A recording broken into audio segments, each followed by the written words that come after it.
আজ সকাল 10টা নাগাদ হঠাৎ করে পায়ের নিচে মাটি কেঁপে ওঠায় অনেকে একবার হকচকিয়ে গিয়েছিলেন। বিজ্ঞানীরা বলছেন রিক্টার স্কেলে ভূমিকম্পের তীব্রতা ছিল 5.7। কিন্তু এসআইআর শুরু হওয়ার পর থেকে এ রাজ্যের রাজনীতিতে যে ভূমিকম্পটা শুরু হয়েছে রিক্টার স্কেলে মাপা গেলে তার তীব্রতাও কিন্তু নেহাত কম হতো না। যাই হোক, আজ প্রথম প্রশ্ন থাকবে। 5 দিনের মাথাতেও স্বরূপনগর সীমান্তে বাড়ছে অনুপ্রবেশকারীদের ভিড়। কেউ পুরসভার ঠিকাকর্মী, কেউ একই কাজ করতেন নিউ টাউনে। ভোট ব্যাংক বলেই কি এতদিন চুপ করেছিল রাজ্যের পুলিশ, পুরসভা, পঞ্চায়েতগুলো? দ্বিতীয় প্রশ্ন। খালি হয়ে যাচ্ছে ঝুপড়ি, হঠাৎ তালা পড়ছে ঘরে, বেপাত্তা বহু পরিবার। ফর্ম নিয়ে গিয়েও দিতে পারলেন না বিএলও। চাঞ্চল্যকর ছবি নদিয়ার সীমান্তবর্তী গ্রামে। অনুপ্রবেশকারী বলেই কি উধাও হয়ে গেল ওইসব পরিবারগুলো? তৃতীয় প্রশ্ন। কয়েকটা দল বাধা দিচ্ছে, কিন্তু অনুপ্রবেশকারীদের বের করবই। বিএসএফ এর মঞ্চ থেকে হুঙ্কার অমিত শাহের। বাংলা ছেড়ে আগে সীমান্তে নজর দিন, আক্রমণ তৃণমূলের। কিন্তু বাংলাদেশি অনুপ্রবেশের প্রধান দায় কি বিএসএফ এর নয়? এ প্রশ্ন তুলবই আমরা। চতুর্থ প্রশ্ন। কয়লাকাণ্ডে ইডি রেডে উদ্ধার রাশি রাশি টাকা আর সোনা। রেডে বিশ্বাস করি না, যতজন আছে আগে ধরে ঢুকিয়ে দিক, বললেন শুভেন্দু অধিকারী। বালির পর কয়লা পাচারকারীদের মাথা পর্যন্ত আদৌ পৌঁছবে ইডি? পঞ্চম প্রশ্ন। দুবাই এয়ার শোতে ভয়াবহ দুর্ঘটনা। কসরতের মধ্যেই গোঁত্তা খেয়ে ভেঙে পড়ল ভারতীয় প্রযুক্তিতে তৈরি যুদ্ধবিমান তেজাস। বিস্ফোরণে মৃত্যু পাইলটের। নেপথ্যে যান্ত্রিক ত্রুটি নাকি অন্য কিছু? তবে শুরুতেই দেখাবো স্বরূপনগর সীমান্তের আজকের ছবিটা। একই রকম চাঞ্চল্যকর, বিস্ময়কর। দেখুন। কাগজ ফাগজ নেই, আমাকে থাকতে দেবে না, তাহলে দাদা তাহলে আমাদের দেশে আমাদের পেটাই দেন। চোরা পথে ভারতে ঢোকা অসংখ্য বাংলাদেশি নাগরিকের মতোই এই একরত্তিও এখন বাংলাদেশে ফেরার অপেক্ষায়। উত্তর 24 পরগনার স্বরূপনগরের হাকিমপুর বর্ডার আউটপোস্টে ভিড় লেগেই রয়েছে। এসআইআর আবহে ধরা পড়ার ভয়ে সকলেই যে কোনো উপায়ে দেশে ফিরতে চাইছেন, তাই ভিড় যেন কমছে না।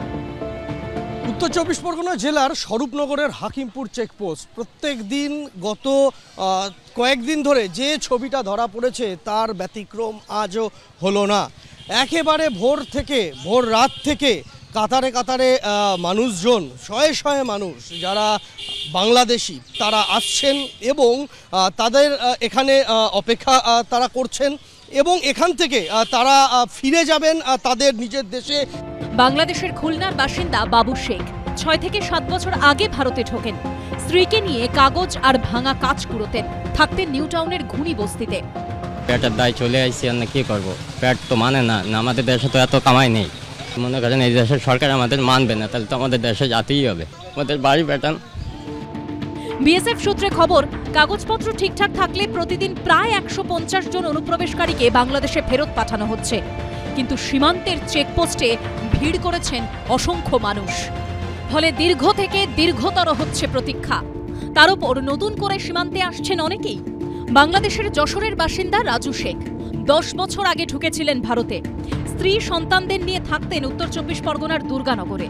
এসআইআর চালু হতেই ভারত ছেড়ে বাংলাদেশে ফিরতে চাইছেন। ইবাদুল গাজীর বাড়ি বাংলাদেশের সাতক্ষীরায়।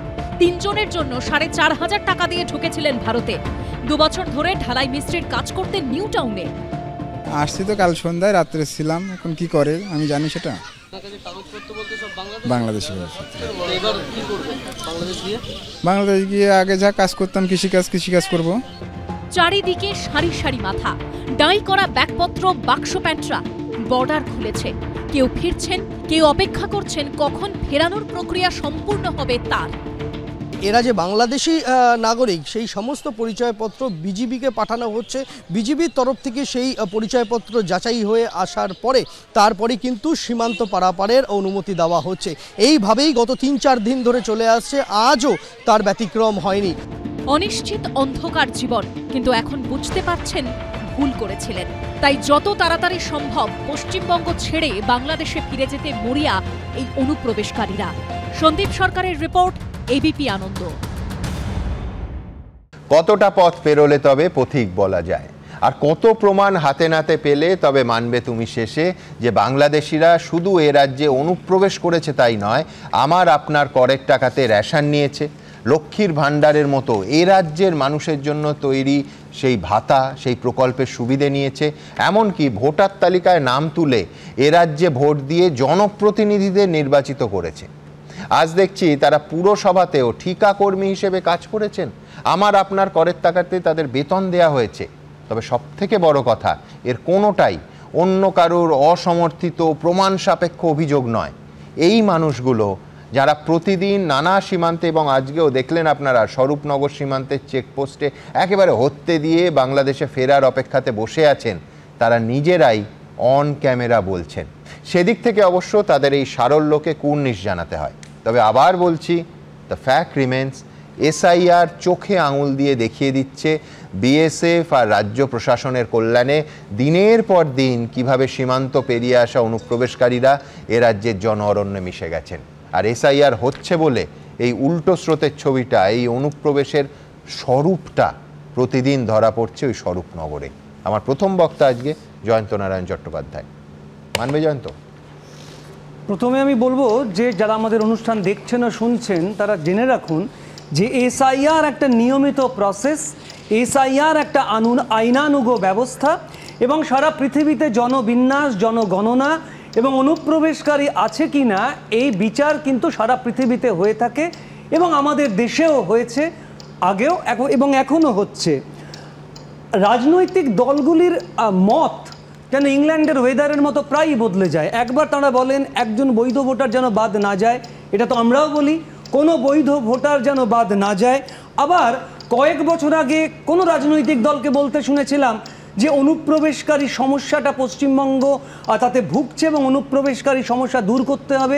আজকে তারাই যেন কেমন করে বলতে শুরু করেছে যে অনুপ্রবেশকারী কোনো সমস্যা নয় এবং এসআইআর আমরা বন্ধ করবই। এটা খুব অদ্ভুত ব্যাপার। বেশিরভাগ রাজনৈতিক দল সম্ভবত তাদের স্ট্যান্ডটা বুঝতে পারছে না যে এখন তারা কোন দিকে যাবে, কারণ ভোট একটা বড় বালাই। আজকে স্বরূপনগরে যাদের দেখানো হচ্ছে তার একটা পার্ট। প্রশ্ন হলো, রাজ্য ও কেন্দ্র উভয়ই তো দায়ী, এরা ঢুকেছে তো আমাদের রাজ্যে। প্রশ্ন আর একটা আসছে যে আমরা জানি দীর্ঘ একটা অংশ কাঁটাতারের বেড়া নেই, কখনো দোষ হয় কখনো বিএসএফের, আবার কখনো আমরাই এখানে বলি রাজ্য সরকারও কিন্তু কম দায়ী নয়। আমি নিজে এখানে এসে বলেছি যে চিকিৎসা করবার জন্য, পড়াশুনো করবার জন্য এখানে অন্য দেশ থেকে ঢুকছে এবং তারা জনস্রোতে মিলিয়ে যাচ্ছে। রাজ্য সরকারের উচিত ছিল এই মানুষগুলিকে আলাদা করে আইডেন্টিফাই করা যে কারা ভিসা নিয়ে ভিসার মেয়াদ উত্তীর্ণ হওয়ার পরেও এখানে থেকে গেল। রাজ্য সরকার সেটা গত 2 সপ্তাহ ধরে তো তারা নিজেরা নিজের মুখেই বলছেন। প্রশ্ন হলো ওরা ঢুকছে কি করে, দ্বিতীয় প্রশ্ন হচ্ছে ওরা ঢুকলে থাকছে কি করে। এর উত্তর হলো রাজ্য সরকার এবং কেন্দ্র সরকার উভয়ই দায়ী, উভয়ই ভোট ব্যাংক হিসেবে তাদের ব্যবহার করেছে। কারণ মনে করা হচ্ছে যে এই মানুষগুলি মানুষ নয়, এদের জন্য মানবতা নেই, এদের জন্য মানবাধিকার নেই, আছে শুধু ভোট। যারা লক্ষ্মীর ভাণ্ডার নিয়েছে, যারা ভোট দিয়েছে, খুব কম পয়সায় সহজে আধার কার্ড ভোটার কার্ড তৈরি করতে পেরেছে, তাতেই বোঝা যাচ্ছে আমাদের দেশে নিরাপত্তা ব্যবস্থাটা কতটা ঠুনকো। একথা ঠিক যেরকম আমরা আগে দেখিনি। এসআইআর না হলে আমরা জানতেই পারতাম না সত্যি সত্যি এত অনুপ্রবেশকারী আমাদের রাজ্যে প্রবেশ করছে। সীমান্ত আরেকটা কথা কোনো রাজনৈতিক দল বলেছেন যে সীমান্তে নজর দিন, দেশের সমস্যা আপনি দেখুন, সীমান্তে নজর দিন। আমি তাদের বলবো যে পশ্চিমবঙ্গ এবং বাংলাদেশের সীমান্তটা কি দেশের সীমান্ত নয়? পশ্চিমবঙ্গ এবং বাংলাদেশের সীমান্ত আসলে ভারতের সীমান্ত। কাজেই এই ভারতের সীমান্তে নজরটা দিতেই হবে। অনুপ্রবেশকারী এক্ষুনি চিহ্নিত করে তাড়ানোর এই যে পন্থা শুরু হয়েছে, এতে প্রকারান্তরে আমরা দেশবাসী বাঁচবো। আমি আপনাদের একটা উদাহরণ দিই। ধরা যাক এটা একটা পেন, আপনারা যারা সামনে বসে দেখছেন তারা দেখছেন পেনের একটা মাথা এবং পেনের একটা ছুচলো অংশ, এবং মনে করবেন যে পেনের খোঁচাটা বড় ভয়ঙ্কর, এসআইআর এর খোঁচাও যেন ভয়ঙ্কর। যিনি এপাশে রয়েছেন তিনি দেখছেন একটা লম্বা বডি, অর্থাৎ এই বডি দিয়ে মারলে তো আঘাত লাগবে। আবার পেছনে যিনি আছেন মানে আমি দেখছি একটা গোল টিপের মতো বিন্দু।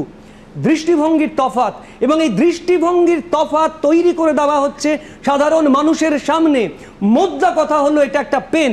ধরা যাক এটাই হলো এসআইআর, যেটা এই মুহূর্তে প্রয়োজন দেশের সুরক্ষার জন্য। যারা অনুপ্রবেশকারী হিসেবে এসেছেন তারা দেশের সুরক্ষা লঙ্ঘন করছেন না, তার জবাব কে দিতে পারে? শুধু পশ্চিমবঙ্গ নয়, পশ্চিমবঙ্গের মধ্য দিয়ে তারা পৌঁছে যাচ্ছেন অন্য রাজ্যে। কে জানে সাদরাটির মতো কত মানুষ এদের মধ্যেই মিশে রয়েছেন, আজকে পালাচ্ছেন। আর একটা কথা বলবো, নজর দিতে হবে ওরা যেন ফিরে না আসে।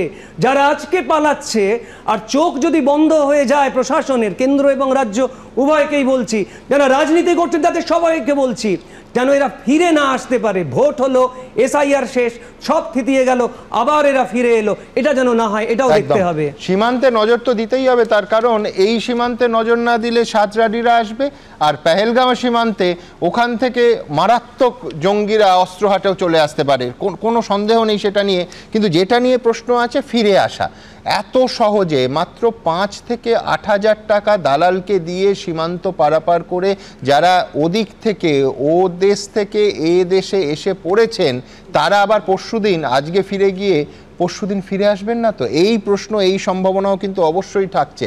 জয়ন্ত প্রশ্ন তুললো যে কি করে তারা ঢুকছে। আমি বলছি যে একেবারে পরিষ্কার অন ক্যামেরা, ইনফ্যাক্ট এই তাদের প্রত্যেকটা বয়ান, প্রত্যেকটা স্বীকারোক্তি আমরা প্রিজার্ভও করছি। ভবিষ্যতে কোনো দিন কোনো প্রসঙ্গে যদি প্রয়োজন হয় পুরোটা দেখাবো। তারা বলছেন তারা 5 থেকে 8 হাজার, ভাবুন মাত্র 5 হাজার থেকে 8 হাজার টাকা দিয়ে বেশিরভাগ আসছেন নদীপথে। আমি বলছি এরা কত সংখ্যায় আমরা কেউ জানি না, কিন্তু স্বরূপনগর এই স্বরূপটাকে একেবারে পরিষ্কার সামনে এনে দিল। কিন্তু পাশাপাশি এসে একেবারে সরাসরি ঠিকা শ্রমিক, ঠিকা কর্মী হিসেবে কখনো এই বিধাননগর, কখনো নিউ টাউন, কখনো অন্যান্য জেলার কাজে ঢুকে পড়ছেন। কাদের সাহায্যে?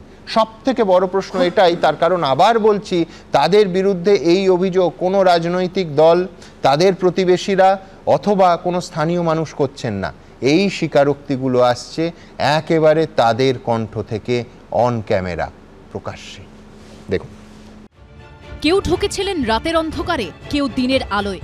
টাকা দিয়ে দালাল ধরে ঢুকে পড়েছিলেন ভারতে। এই যেমন খুলনা থেকে স্বামীর সঙ্গে এপারে এসেছিলেন সারিয়া আক্তার। মাথাপিছু 8 হাজার নিয়েছিল দালাল, থাকতেন দমদমে। স্বামীর ছিল ফাস্টফুডের দোকান, পরিচারিকার কাজ করতেন মহিলা। কত বছর হলো এসছেন? এই তো করোনার পরে এসেছি। মানে করোনার পরে, মানে 2020? হ্যাঁ, 2020-র লাস্টের দিকে। আচ্ছা, তা এখানে কেমন মানে উপার্জন হতো ঠিকঠাক? খেয়ে পরে বাঁচার মতো। বাংলাদেশ থেকে এসে ছড়িয়ে পড়েছিলেন রাজারহাট, নিউ টাউন, 2 24 পরগনা সহ রাজ্যের বিভিন্ন প্রান্তে। এরই মধ্যে বিস্ফোরক দাবি করলেন এই বাংলাদেশি নাগরিক। বাংলাদেশের খুলনার কয়রা গ্রামের বাসিন্দা আব্দুল বারী 9 বছর আগে দালাল ধরে এসেছিলেন ভারতে, থাকতেন নিউ টাউনে। আব্দুল বাড়ি খুলনা জেলাতে, বাংলাদেশে। আব্দুল এসেছিলেন বাংলাদেশ থেকে এই বালতি বর্ডার হয়ে, উত্তর 24 পরগনার স্বরূপনগরের বালতি বর্ডার হয়ে দালালকে মাথাপিছু 3,500 টাকা দিয়ে তারা ঢুকেছিলেন ভারতে। কত বছর আগে এসছে? 8-9 বছর। 8-9 বছর। পরিবারে কজন আছে? আমার পরিবারে 3 জন আছে। সে কি করে? সে কি করতো? সে এখন ওই ফ্ল্যাটের কাজ করে। হ্যাঁ, ময়লার কাজ করে। ময়লা মানে ময়লা কি? ফ্ল্যাটের ময়লা নেয়, আমিও ওই করতাম। ময়লা তোলার কাজ কি কোনো কর্পোরেশনের হয়ে করতেন? না, হ্যাঁ কর্পোরেশনে কিছুদিন করেছিলাম, 18 নম্বর কর্পোরেশন। কোথায় সেটা? সেটা আপনার জ্যাংলার ভিতরে। কি কাজ ছিল? ওই ময়লার কাজ। বাড়ি থেকে ময়লা নিতাম বাসি দিয়ে। কোথায় থাকতেন? কোথায়? এই গুনিতে থাকি। গুনিতে? হ্যাঁ, ইকো পার্কের পাশে। চলে যাচ্ছেন কেন? এই সব আতঙ্কে ভয়ে চলে যাচ্ছি সব। এই না ভয়ে। হ্যাঁ, আর এখানে কাগজপত্র নেই বলে চলে যাচ্ছে একটা। খুলনা থেকে আসা হাসান গাজীর দাবি, তিনি কাজ করতেন new town Kolkata development authority বা এনকেডিএতে ঠিকা কর্মী হিসেবে। হাসান গাজী আজ থেকে 16 বছর আগে মোটামুটিভাবে তার যা হিসেব, আয়লার পরপর তার ঝড়ে বাড়ি ভেঙে গিয়েছিল। বাড়ি ভেঙে যাওয়ার পর তারপরে বাংলাদেশ থেকে ভারতে আসে। এনকেডি এর মাধ্যমে দেখা যাচ্ছে ওখানকার স্থানীয় লোকেরা কাজটা পেতো, কন্ট্যাক্ট পেতো, তারা আবার ঠিকাদারদেরকে দিত, ঠিকাদার আমাদেরকে দিয়ে করাতো। এনকেডি এর কাজও করেছে। হ্যাঁ, বাংলাদেশের নাগরিক হয়েও এদের কেউ ভোগ করেছেন বাংলার সরকারি প্রকল্পের সুবিধা, কেউ দিয়েছেন ভোটও। লক্ষ্মীর ভান্ডার কতদিন পেয়েছেন? 3-4 বছর। 3-4 বছর ভোট হ্যাঁ দিয়েছে। ও 2-3 বার ভোট দিয়েছে এখানে। রেশন কার্ডে আছে, রেশনের মাল পেতেন, তাই তো? রেশনের মাল পাত। এসআইআর আবহে সব ছেড়ে অনুপ্রবেশকারীদের এখন দেশে ফেরার হিড়িক। সন্দীপ সরকার ও জয়ন্ত পালের রিপোর্ট, এবিপি আনন্দ। দেখুন, কালও বলেছি, ঠিক যেমন বিএসএফকে এই প্রত্যেকটা অনুপ্রবেশের দায় নিতে হবে, ঠিক তেমনই এই অনুপ্রবেশকারীদের প্রত্যেকের বেআইনিভাবে তৈরি হওয়া পরিচয়পত্রের দায়ও শাসক দল এবং রাজ্য প্রশাসনকেই নিতে হবে। কালও বলেছি আমি মুখ্যমন্ত্রীর সঙ্গে একমত যে উনি বিএলওদের ওপর অস্বাভাবিক চাপ নিয়ে সরব হয়েছেন, চিঠি লিখেছেন, কিন্তু আজ নদিয়ার বিএলওর অন্য রকমের চাপটাও নিশ্চয়ই মুখ্যমন্ত্রীর নজর এড়াবে না। কৃষ্ণগঞ্জের এক বিএলও ভোটার তালিকা নিয়ে গিয়ে দেখছেন ফর্ম নেবে কারা, বেশ কিছু ভোটার রাতারাতি হাওয়া হয়ে গেছে। ঠিক যেমন ওই স্বরূপনগরে জমা হওয়া বাংলাদেশিরা নিজেরাই বলছেন যে তারা ভোটার তালিকায় নাম তুলেছেন, তেমনি এই নদিয়ার কৃষ্ণগঞ্জের লোকেদের নামগুলো হয়তো গত কয়েক বছরের ভোটার তালিকায় ঢুকে পড়েছে, কিন্তু সংশয় এসআইআর প্রক্রিয়া শুরু হতেই তারা গ্রাম ছেড়ে বাংলাদেশে হয়তো ফেরত চলে গেছেন। আর এই সম্ভাবনার কথা বৈষ্ণবরা লক্ষ্য করবেন পরের প্রতিবেদনেই কে বলছেন, তৃণমূলের স্থানীয় বিএলএ। এখন দেখুন, শাসক দল হিসেবে তৃণমূলেরও তো উচিত এই দুধ আর জল যাতে আলাদা করা যায় সেই চেষ্টাতে সামিল হওয়া, তা না করে গোটা এসআইআর প্রক্রিয়াটাকেই কেন স্থগিত করে দিতে চাইছে তৃণমূল? বৈশ্বনাথ চট্টোপাধ্যায়। না, আমি এসআইআর কে কেন্দ্র করে এখনো পর্যন্ত 28 জন মানুষের মৃত্যু হয়েছে, প্রাণহানি হয়েছে। আপনারা জানেন, তাছাড়াও কোন্নগরের বিএলও তপতি বিশ্বাস, তিনি এই কাজ করতে করতে সেরিব্রাল অ্যাটাক হয়েছে। রায়গঞ্জের শিক্ষক কৃষ্ণপদ সরকার, তিনি কাজ করতে করতে অসুস্থ হয়ে হাসপাতালে ভর্তি হয়েছেন। এছাড়াও অসংখ্য বিএলও এবং অসংখ্য মানুষের প্রাণ গেছে। এই এসআইআর একটা আতঙ্ক বিজেপি পার্টি তৈরি করেছে। আমরা একটা কথা খুব পরিষ্কারভাবে বলছি, বৈশাখ 2018 সালের পঞ্চায়েত ভোটে কতজন মানুষের প্রাণ গেছিল? তাহলে কি পঞ্চায়েত ভোটগুলো তুলে দেওয়া উচিত ছিল? না, পঞ্চায়েতের নির্বাচন নিয়ে যদি আলোচনাটা না, নির্বাচন নয়, এই নির্বাচনকে কেন্দ্র করে কতজন মানুষের রক্ত ঝরেছিল, প্রাণহানি হয়েছিল। তাহলে প্রথম যবে থেকে পঞ্চায়েত আরম্ভ হয়েছে রেকর্ড আছে, ডোমকলে একদিনে 18 জনের মৃত্যু হয়েছিল। আমাদের সময় আমি আপনাকে প্রমাণ করে দেবো। আমি শুধু এই কথাগুলো বলছিলাম এসআইআরকে কেন্দ্র করে, আপনি একটু যদি আমায় বলতে দেন। হ্যাঁ, ওই যে আপনি বলছিলেন না অনুপ্রবেশকারী, আমি স্বরূপনগর নিয়েও কথা উঠেছে। আমি বলছি না, ওনারাই বলছেন। বিজেপি পার্টির পঞ্চায়েত সদস্য বাংলাদেশের ভোটার লিস্টে নাম আছে, আলাদা প্রতিবেদন দেখাবো, ভোটার লিস্টে নাম আছে। আমি কতগুলোর নাম বলছি। বনগাঁ দক্ষিণের এমএলএ স্বপন মজুমদার, তার বিরুদ্ধে বাংলাদেশের নাগরিক হওয়ার অভিযোগ আছে। হরিণঘাটার অসীম সরকার, তার বিরুদ্ধে অভিযোগ আছে। আপনি কোচবিহারের নিশীথ প্রামাণিক, তার বিরুদ্ধে, তিনি আবার ডেপুটি মিনিস্টার ছিলেন অমিত শাহ দপ্তরে, তার বিরুদ্ধেও অনুপ্রবেশকারী হিসাবে সেখানে অভিযোগ আছে। সুতরাং আপনি আজকে যে মানুষগুলোকে দেখাচ্ছেন ভোটার লিস্টে নাম আছে, অনুপ্রবেশ হয়েছে, বর্ডারের দায়িত্বে কে ছিলেন? অমিত শাহ এত যে হুঙ্কার দিচ্ছেন, গত 11 বছর ধরে উনি সরকারে আছেন, ওনার পার্টি সরকারে আছে, উনি মন্ত্রী আছেন, ওনার দলের মন্ত্রীরা আছে, তারা বর্ডারকে রক্ষা করতে পারলো না। সেই দায়িত্ব অমিত শাহ নিজে নেবেন না, নিজের দায়িত্ব স্বীকার করবেন না, দায়িত্ব নেবেন না। একদম আমি একমত, নিতেই হবে। কিন্তু আমি পাশাপাশি আমাদের এই রাজ্যে ধরুন একজন বাংলাদেশ থেকে এসে বিজেপির জনপ্রতিনিধি হয়ে গেছেন, পুলিশ প্রশাসন কিচ্ছু করেনি, কেন করেনি? এটা তো নিশ্চয়ই আমি আপনার সঙ্গে একমত হয়ে এই প্রশ্ন তুলছি, কেন করেনি? আপনি অনেক কথা এখন বলতে তো এত সময় পাবো না। জগন্নাথ সরকার বলেছেন আমরা বাংলায় ক্ষমতা এলে আমরা সীমান্ত তুলে দেবো, সেটাও আপনাদের টিভিতে চ্যানেলেই দেখেছি।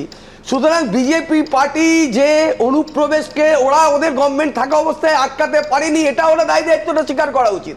সেই দায়িত্ব স্বীকার না করে এই রাজ্যে তো আপনাদেরই গভর্নমেন্ট দিচ্ছেন। আমরা যেটা খুব পরিষ্কারভাবে বলছি যে বাংলাদেশকে সীমান্ত ঘিরে পশ্চিমবঙ্গ যেরকম আছে, মেঘালয় আছে, অসম আছে, ত্রিপুরা আছে, মিজোরাম আছে, মায়ানমারের সীমানা ঘিরে আছে 4টে রাজ্য আপনারা জানেন, মিজোরাম, মণিপুর, নাগাল্যান্ড, অরুণাচল প্রদেশ। তো যারা এই ধরনের অভিযোগ করছেন তাদের এটাও বলতে হবে যে ভারতবর্ষের বৈধ নাগরিক হওয়া সত্ত্বেও আজকের ডেটেও সোনালী বিবি অন্তঃসত্ত্বা অবস্থায় বাংলাদেশের জেলে আছে বিজেপি গভর্নমেন্টের জন্য। এর দায়িত্ব অমিত শাহ অস্বীকার করতে পারবেন? বিজেপি পার্টি অস্বীকার, একজন প্রেগনেন্ট মহিলা আজকে বাংলাদেশে সাফার করছেন, কাস্টাডি সাফার করছেন, এর দায়িত্ব আজকে বিজেপি গভর্নমেন্ট নেবে না? আজকে কেন্দ্রীয় সরকার নেবে না? সোনালী বিবি, সুইটি বিবিদের কথা বলতে পারবো না আমরা? এই যে ফরেনার্স অ্যাক্ট দিয়ে তাকে পুশব্যাক করে জেলে বাংলাদেশে হাইকোর্ট বলেছে সে বৈধ নাগরিক, তা সত্ত্বেও আজকে এতদিন হয়ে গেছে তাকে ওইখান থেকে ফিরিয়ে আনা হয়নি। আপনি একেবারে এক্ষেত্রে সঠিক প্রশ্ন তুলেছেন, আমরা আলোচনার পরবর্তীকালে এই নিয়েও আলোচনা করব। কিন্তু একটা জিনিস বলুন, স্বপন মজুমদার নিয়ে ঠিক যা অভিযোগ সে অভিযোগের উত্তর বিজেপির প্রতিনিধি নিশ্চয়ই দেবেন। কিন্তু 2021 সালে যাকে হারিয়ে স্বপন মজুমদার জিতলেন, তৃণমূল প্রার্থী আলোরানী সরকার, তার বিরুদ্ধেও তো একই অভিযোগ বনগাঁ দক্ষিণে। মানে আমি বলছি যে এটা পুলিশ প্রশাসনের কাজ, অভিযোগের উত্তর আপনি দেবেন না, কিন্তু পুলিশ প্রশাসন কি করছে যে একজন জনপ্রতিনিধি বিজেপির হতে পারেন, তৃণমূলের হতে পারেন, সীমান্ত পেরিয়ে বেআইনিভাবে এসে তাই জনপ্রতিনিধি হয়ে যাচ্ছেন। আজকে যারা স্বরূপনগরে বসে আছেন তারা বলছেন তারা ভোট দিয়েছেন, আর যারা সেই ভোটে জিতে নির্বাচিত হয়েছে তাদের নিয়েও বিভ্রান্তি। কি করে মানে আমি বলছি এটা কি চলছে না? একটা জিনিস বিজেপি এক্সপোজড হয়ে গেছে যে রাজনৈতিক উদ্দেশ্য প্রণোদিতভাবে ওখানে অনেক কিছু করেছে। সেদিনও একটা উত্তরবঙ্গে একজন ওরাং বলে একজন মহিলা, তিনি মর্মান্তিক তার মৃত্যু হলো এই বিএলওর কাজ করতে গিয়ে। তো আমি আপনাদের কাছে এটাই বলবো যে যা যা অভিযোগ আছে, নিশ্চয়ই অভিযোগ উঠছে যখন আইন আছে, তার ব্যবস্থা আছে, প্রশাসন আছে, তার ব্যবস্থা নেবে। পুরো দায়িত্বটা কেন্দ্রীয় সরকার নিজেদের ঘাট থেকে সরিয়ে রাজ্যের ওপরে, পশ্চিমবাংলার বাঙালিদের ওপর দিয়ে দিচ্ছে, এই বাংলার সরকারের উপর দিচ্ছে, এটা কিন্তু মানবার মতো কথা নয়। আমি বারবার এই প্রশ্নের উত্তর খুঁজবো যে দায় কার, কিন্তু আমি বলছি অভিযোগ উঠছে তো বুঝলাম, কিন্তু অভিযোগটা ওঠা স্তরে এলো কি করে? কিভাবে একজন বাইরে থেকে আসা বিদেশি নাগরিক 5,000 বা 8,000 টাকা দিয়ে রাতের অন্ধকারে দালালের মারফত সীমানা পার হয়ে এসে আমাদের এখানকার ভোটার হয়ে যান? আমি জনপ্রতিনিধির কথাটা কয়েক সেকেন্ডের জন্য সরিয়ে রাখছি। তিনি আমাদের রাজ্যের মানুষের জন্য মমতা বন্দ্যোপাধ্যায়ের করা প্রকল্পের সুবিধে পান, এখানে ভোট দিয়ে আমাদের রাজ্যের এবং আমাদের দেশের জনপ্রতিনিধিদের নির্বাচিত করেন, এবং সরকারি সংস্থায় ঠিকা শ্রমিক হিসেবে আমার আপনার করের টাকায় তাদের বেতন হয়। এ বিস্ময়কর। আমি বলছি এর দায়কার, এই প্রশ্ন খুঁজবো। এখান থেকে পরের প্রতিবেদন, যে রেফারেন্সটা আমি বারবার বৈষ্ণবদাকে দিচ্ছিলাম, সেটা হচ্ছে বিএলও গেছেন ফর্ম নিয়ে, কিন্তু বিলি করতে পারছেন না, তার কারণ ভোটারদের একটা অংশ উধাও, এবং তারা বাংলাদেশে চলে গেছে কিনা এই সংশয় কে প্রকাশ করছেন? তৃণমূল কংগ্রেসের বিএলএ। দেখুন, মেন উদ্দেশ্য হলো আমার বউকে একটু চিকিৎসা করানোর জন্য। তারপর থেকে গেছেন? হ্যাঁ, এই চিকিৎসা ওই কাজ করেছি আর চিকিৎসা করেছি। এসআইআর আবহে এরকম বহু অনুপ্রবেশকারী এখন উত্তর 24 পরগনার স্বরূপনগর সীমান্ত দিয়ে বাংলাদেশে ফিরতে মরিয়া, কিন্তু এরা নিয়ম মেনে ফেরার চেষ্টা করলেও এর বাইরেও কি আরো অসংখ্য অনুপ্রবেশকারী এসআইআর এর চাপে চোরাপথে বাংলাদেশমুখী হয়েছেন? প্রশ্নটা উঠছে কারণ এই ছবিগুলো কখনো উত্তর 24 পরগনার বিশরপাড়ার, কখনো মধ্যমগ্রামের বিশ্বাসপাড়া, কখনো নদিয়ার ভারত বাংলাদেশ সীমান্তবর্তী কৃষ্ণগঞ্জের হুদো দিগম্বরপুরের গ্রাম। ফাঁকা হয়ে যাচ্ছে এলাকা, খালি হয়ে যাচ্ছে ঝুপড়ি, হঠাৎ তালা পড়ছে ঘরে। ভারত বাংলাদেশ সীমান্ত লাগোয়া এই গ্রামে প্রায় শতাধিক পরিবারের বাস। বহু মানুষের রয়েছে ভোটার কার্ড, অথচ এনুমারেশন ফর্ম দিতে এসে অনেককেই বাড়িতে পাওয়া যাচ্ছে না। অভিযোগ, এসআইআর শুরু হতেই গ্রাম ছাড়া হয়েছে প্রায় 12 থেকে 13টি পরিবার। সীমান্ত পেরিয়ে অনেকেই চলে গেছেন বাংলাদেশে। যদি চলে যায় তো ভালো, এটা আমি জানি না যে কে কে চলে গেছে না জানি, কিন্তু যদি না ফর্ম না নেয় তা আমি এতে খুশি। গ্রামবাসীদের একাংশের বাংলাদেশ চলে যাওয়ার কথা স্বীকার করেছেন তৃণমূলের স্থানীয় বুথ লেভেল এজেন্টও। তাবজেল মণ্ডল, পিতা জলিল মণ্ডল, তারপরে ওখানে আছে মুকুর আলী মণ্ডল, তার একটা মেয়ে আছে, বিয়ে হয়ে গেছে বাংলাদেশে, সে চলে গিয়েছে। ওখানে বজলুর রহমান, পিতা নজরুল মণ্ডল, এর ছেলেও বাংলাদেশে অলরেডি শিফটিং হয়ে গিয়েছে। শুনেছি বিএলওর কাছে শুনেছি, সে ফর্মগুলো ফেরত দেওয়া হচ্ছে। ভারত বাংলাদেশ সীমান্তবর্তী এই গ্রামের মাঝখান দিয়ে সরু একটা খাল। সীমান্তের এই এলাকায় বেশ খানিকটা জায়গা জুড়ে কাঁটাতারের বেড়া নেই। অভিযোগ, সেই পথ দিয়ে চলে পারাপার। যারা ওপার বাংলাতেও ভোটার লিস্টে নাম আছে, এপার বাংলাতেও ভোটার লিস্টে নাম তুলে দিয়েছে তৃণমূলের পয়সা এবং তৃণমূল নেতাদেরকে পয়সার বিনিময়ে ভোটার কার্ড, আধার কার্ড তৈরি করে, তো তারা তো এই এসআইআর আতঙ্কে বাড়ি ছাড়া হবে। একটা মানুষ 24 সালে ভোট দিয়েছে, অথচ প্রচারটা এমনভাবে করা হচ্ছে যে এবারে তারা ভোট দিতে পারবে না, তারা ভারতবর্ষের নাগরিক নয়। এই জায়গাটাকে আটকানো খুব দরকার। ভোটার তালিকায় ভূত ধরতে অভিযানে নেমেছে নির্বাচন কমিশন। এসআইআর এর পর্ব শুরু হতেই শয়ে শয়ে অনুপ্রবেশকারীর বাংলাদেশে ফেরার ছবিও ধরা পড়েছে। এই পরিস্থিতিতে নদিয়ার কৃষ্ণগঞ্জে এই ছবি। ফের উঠছে প্রশ্ন, তাহলে কি এসআইআর এর ভয়ই? প্রদ্যোৎ সরকার ও সুজিত মণ্ডলের রিপোর্ট, এবিপি আনন্দ, নদিয়া। দেখুন, আজ অমিত শাহকে নতুন করে স্পষ্ট করতে হচ্ছে যে প্রত্যেক ঘুষবেঠিও কো চুন চুনকার বাহার নিকালেঙ্গে। আমি বলছি, আবার গুজরাটের ভুজ থেকে নতুন করে দেশের স্বরাষ্ট্রমন্ত্রীকে আজ পণ করতে হলো। এর তো একটাই মানে হয়, এর মানে গত 11 বছর ধরে বিএসএফ নিজেদের বেসিক কাজটাই করেনি, আর করেনি বলেই স্বরূপনগরের ওই মহিলা অনায়াসে বলতে পারছেন যে মাত্র 5,000 টাকা দালালকে দিয়ে তিনি এপারে ঢুকে একেবারে স্থূল বাংলায় বললে করে খেতে পেরেছেন এতদিন। অর্থাৎ কেয়া বিএসএফ যদি সৎভাবে নিজেদের কাজটা করত, তাহলে আজকে অমিত শাহকে নতুন করে কিচ্ছু স্পষ্ট করতে হতো না, কোনো পণ করতে হতো না। সেই কাজটা হয়নি, মানবে? সুমন, মমতা বন্দ্যোপাধ্যায় আক্ষরিক অর্থে তার মনে সত্যি মায়া মমতা ভর্তি। আপনি অবাক হবেন না আমি কেন বলছি। দেখুন, উনি এমন একজন মুখ্যমন্ত্রী যার এবং তার দলের মায়া মমতা রয়েছে অনুপ্রবেশকারীদের জন্য, রোহিঙ্গাদের জন্য, যারা আমার দেশে থেকে, যারা বিদেশ থেকে আমার দেশের আমার ট্যাক্সের টাকায় তারা খাচ্ছে, প্রতিপালিত হচ্ছে, তাদের জন্য এই একমাত্র মুখ্যমন্ত্রী, একমাত্র রাজ্য যেখানে আমরা দেখব মায়া মমতা। আমার আগের বক্তা বৈশ্যানরদা তিনি বললেন সোনালী বিবির কথা। আমি নিজে একজন মহিলা, একজন গর্ভবতী মা, তার কষ্ট আমি বুঝতে পারি। আচ্ছা, এই গর্ভবতীর মার কষ্টটা মমতা ব্যানার্জি বুঝতে পারছেন কি?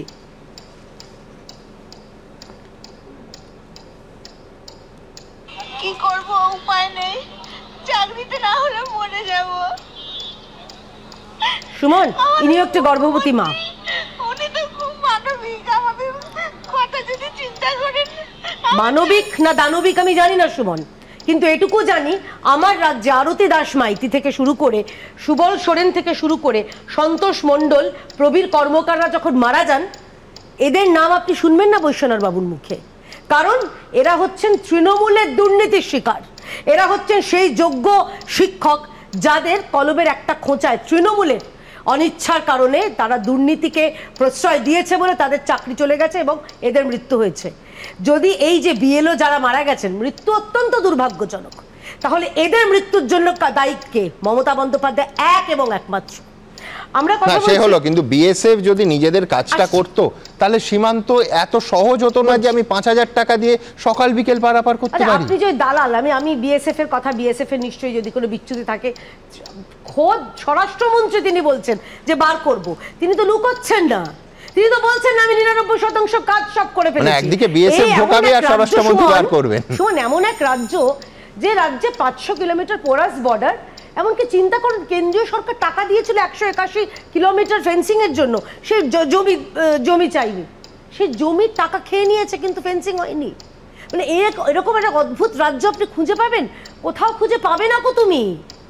আমি অন্য কথা বলছি, আমি বলছি আপনি একটা কথা বলেন দালাল, যে বাইকটা শোনালেন, এই দালালটা খোঁজ নিয়ে দেখুন। আমি দায়িত্ব নিয়ে বলছি, দালালটা হচ্ছে স্থানীয় কোনো তৃণমূল নেতা। ঠিক যেরকম রত্না দে বিশ্বাস কোনো একজনের নাম বলেছিলেন যে বাংলাদেশে যারা রয়েছে তাদের ভোটার কার্ডের নাম, উনি তার মানে বিষয়টা দাঁড়ালো যে বিএসএফ আর দালাল, অর্থাৎ তৃণমূল আর বিএসএফ হাত ধরাধরি করে সীমান্ত পারাপার করাচ্ছে। আপনার কি মনে হয় যেখানে তাই তো দাঁড়ালো, বিএসএফ এর সক্রিয় একটা অংশের সহযোগিতা ছাড়া এই জিনিস এত সহজ হতে পারে না। চেকপোস্টের জমি দেওয়া হয় না, নজরদারি করতে দেওয়া হয় না। কোন সরকার বলেছিল বলুন তো? এখন 15 থেকে 50 কিলোমিটার নজরদারি বাড়ানোর জন্য কোন সরকার রে করে বিরোধিতা করেছিল? আমাদের সরকার, মা মাটি মানুষের সরকার, একদম মা মাটি মানুষই। কারণ এই রাজ্যে মারা যাচ্ছে, মাদের চোখ থেকে জল পড়ছে, তাদের মাটি রক্তাক্ত হচ্ছে। আর মানুষ তো কি বলবো, মানুষ তো এখানে, মানুষের কোনো জীবনের দাম নেই। যদি দাম থাকতো তাহলে উনি ওই লম্বা তালিকাটা দিলেন, তার মধ্যে এই নামগুলো থাকতো। আর আমি শেষ করবো দুটো কথা বলে, মানে কীরকম চিন্তা করেন। আমার বাড়ির পেছনেই গুলশান কলোনি রয়েছে, সেখানে নাকি শুনেছি 4 লক্ষ মানুষ, 2 লক্ষ মানুষ বসবাস করে, ভোটার নাকি মাত্র 4,000। মানে চিন্তা করে দেখুন, দুধে জল না জলে দুধ, আমি তো বুঝতে পারছি না। আর পরিশেষে একটা কথা বলছি, মমতা বন্দ্যোপাধ্যায় তথা তৃণমূল কংগ্রেস এই কথা এগুলো করছেন এই রাজ্যে দুর্নীতির থেকে মানুষের দৃষ্টি ঘোরাতে, নজর ঘোরাতে। এবং শেষে বলছে, এত কথা বলছেন মমতা ব্যানার্জি, তিনি মহিলাদের হয়ে এত চিন্তা ভাবনা করেন, মানবিক তো বললেন তো আমাদের এই শিক্ষিকা, গর্ভবতী শিক্ষিকা। আজকে আউশগ্রামে আমরা খবর পেলাম, একটা 14 বছরের নাবালিকা, তাকে 4 জন মিলে ধর্ষণ করেছিল। 3-4 দিন আগের ঘটনা, আমরা আজকে খবর পেলাম। একবারও বলতে শুনেছেন সেই মেয়েটির জন্য কি হবে? একবারও বলতে শুনেছেন এই রাজ্যে কি হবে? আর শেষ করছে আরেকটা কথায়, আরেকজন রয়েছে, সুমন এটা না বললেই হবে না, এটা আমার না বললে আজকের শোটা অসমাপ্ত থেকে যাবে। পার্থসারথী রায়, তৃণমূলের প্রাক্তন সাংসদ। আপনি চিন্তা করতে, আমরা পোস্টমর্টম শুনেছি, এখন টিএমসি মর্টম আছে। কি ত্রিকালজ্ঞ দিব্যদৃষ্টি সম্পন্ন মানুষ, একজন বিএলও, তিনি পথ দুর্ঘটনায় মারা গেছেন, অত্যন্ত দুঃখজনক। উনি বলছেন সম্ভবত উনি মনে মনে ওই সময় ওই কথাটা ভাবছিলেন, এসআইআর এর ওই চাপটা তিনি ভাবছিলেন, সেই কারণে মারা গেছেন। চিন্তা করে দেখুন। এবং এই পার্থসারথী রায় সেই লোক যে ফেক ভিডিও পোস্ট করে সম্ভবত বলছো। হ্যাঁ, বৈষ্ণব চট্টোপাধ্যায়, আমার কাছে আমি যেটা বলেছিলাম যে স্বরূপনগরের সুভাষ মণ্ডল বাংলাদেশেও ভোটার লিস্টে নাম আছে, ইন্ডিয়া নাম আছে, বিজেপির পঞ্চায়েত সদস্য। আমি বিজেপি পার্টির কয়েকজনের নাম বলেছিলাম যাদের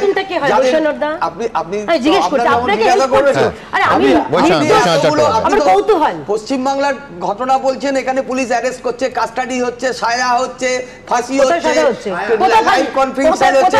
আপনি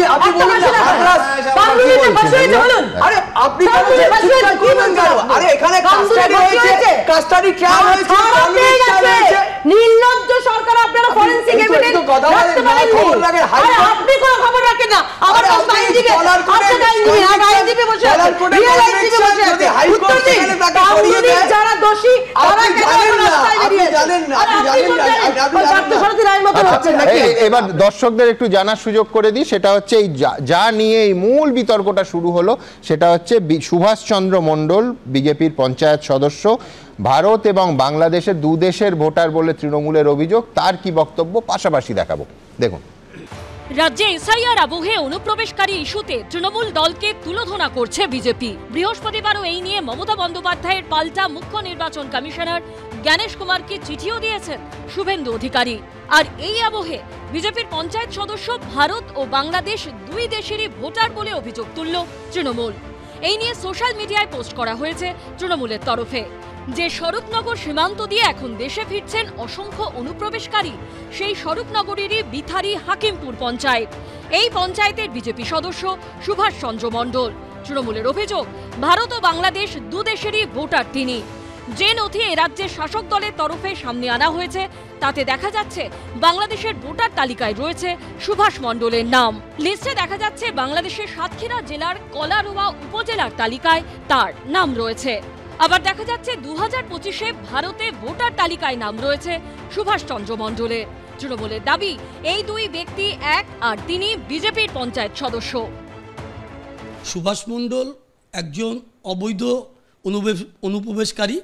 এ বাংলাদেশ থেকে এসছে 2010-11 সাল নাগাদ, এসে বিজেপির মদতে এখানকার ভোটার লিস্টে নাম তুলেছে। নাম তোলার পরে 2023 সালে এ পঞ্চায়েত ভোটে প্রতিদ্বন্দ্বিতা করে বিজেপির প্রতীকে। সব কিছু তো বাধা দিই আমি, সেই জন্য বিরোধীরা চক্রান্ত করছে। আমি এখানকার নাগরিক, ইন্ডিয়ান। তাহলে বাংলাদেশের তালিকায় যে সুভাষ মণ্ডলের নামটা রয়েছে সম্পূর্ণ চক্রান্ত। নিজের মাধ্যমিকের admit card, pan, voter card দেখিয়ে সুভাষচন্দ্র মণ্ডল দাবি করেছেন বাংলাদেশের যে ভোটার তালিকা দেখানো হচ্ছে তাতে নাম রয়েছে সুভাষ মণ্ডলের, কিন্তু তার সমস্ত নথি রয়েছে সুভাষচন্দ্র মণ্ডল নামে। বাংলাদেশের ভোটার তালিকায় জন্ম তারিখ রয়েছে 1982 সাল, আর ভারতের সব নথিতে সুভাষচন্দ্র মণ্ডলের জন্ম তারিখে উল্লেখ রয়েছে 1984 সালে। বাবার নামও আলাদা। 2001 সালে আমি মাধ্যমিক পরীক্ষা দিই নির্মাণ আদর্শ বিদ্যাপীঠ, ওখানেই উচ্চ মাধ্যমিক পরীক্ষা দিই, 2003-এ পাস করি। 2006 সালে আমি বিএ পাস করি বসিরহাট কলেজ থেকে। 7-এ ভর্তি হই রবীন্দ্র ভারতী ইউনিভার্সিটি হিস্ট্রি নিয়ে। তারপরে ডাক্তারি করেছি গোবরডাঙ্গা থেকে, ডাক্তারি পড়েছি গোবরডাঙ্গা হোমিওপ্যাথি এলাপতি, এমবিবিএস না, লোকাল ডাক্তার, হাতুড়ি ডাক্তার। বলতে পারছি না যে উনি কিভাবে দুই দেশেই নাগরিকত্ব বহন করে চলেছেন আর কি। এখানে তো প্রমাণ দেখাচ্ছে, সেই লিস্টটাও আছে এখানে, সেই লিস্ট অনুসারে দেখা যাচ্ছে যে ওনার সাতক্ষীরা এবং তার আত্মীয় স্বজনরাই এই লিস্টটা দিয়েছে। বিজেপির পঞ্চায়েত সদস্যের সদস্যপদ খারিজের দাবি তুলেছে তৃণমূল। সন্দীপ সরকার ও শিবাশিস মৌলিকের রিপোর্ট, এবিপি আনন্দ। আমি বলছি বৈষ্ণবদা, এ তো যদি আপনাদের অভিযোগ, আমি তর্কের খাতিরে ধরে নিচ্ছি আপনাদের অভিযোগ সত্যি, তো পুলিশ প্রশাসনের তো হস্তক্ষেপ করা উচিত। নিশ্চিতভাবে করবে, এটা তো দলের অভিযোগের বিষয় না। এটা দেখুন, বিজেপি আপনারা বলছেন 2010 সালে উনি ঢুকেছেন, উনি বলছেন যে 2001 সালে উনি এখানে মাধ্যমিক দিয়েছেন। আমি তো সেটাই তো তদন্তে দেখা যাবে, উনি কোনটা সত্যি কোনটা জল কোনটা দুধ সেটা তো দেখা যাবে। তদন্ত করবে, পুলিশ করবে। বিজেপি দল যে এত সাধু সাজছিল অনুপ্রবেশ নিয়ে, ওদের নিজেদের পার্টির লোকেরাই হলো অনুপ্রবেশকে মদত করেছে। আজকে দেখুন, প্রথম কথা হচ্ছে ব্যাপারটাকে তো একটু গুলিয়ে দেওয়ার চেষ্টা করছে। নামগুলো কি বলা হলো, আমি অভিযোগ বলছি, উনাদের অভিযোগ: স্বপন মজুমদার, নিশীথ প্রামাণিক, অসীম সরকার এবং সুভাষ মণ্ডল। শরণার্থী এবং অনুপ্রবেশকারীর মধ্যে তফাৎ 1951 সাল থেকে সর্দার প্যাটেলের টাইম থেকে বলা হয়েছে। যদি এনারা থেকেও থাকেন না, এই তো 10 বছরের এদিক ওদিক দেখা যাচ্ছে। উনি তো এটা স্বীকার করছেন না।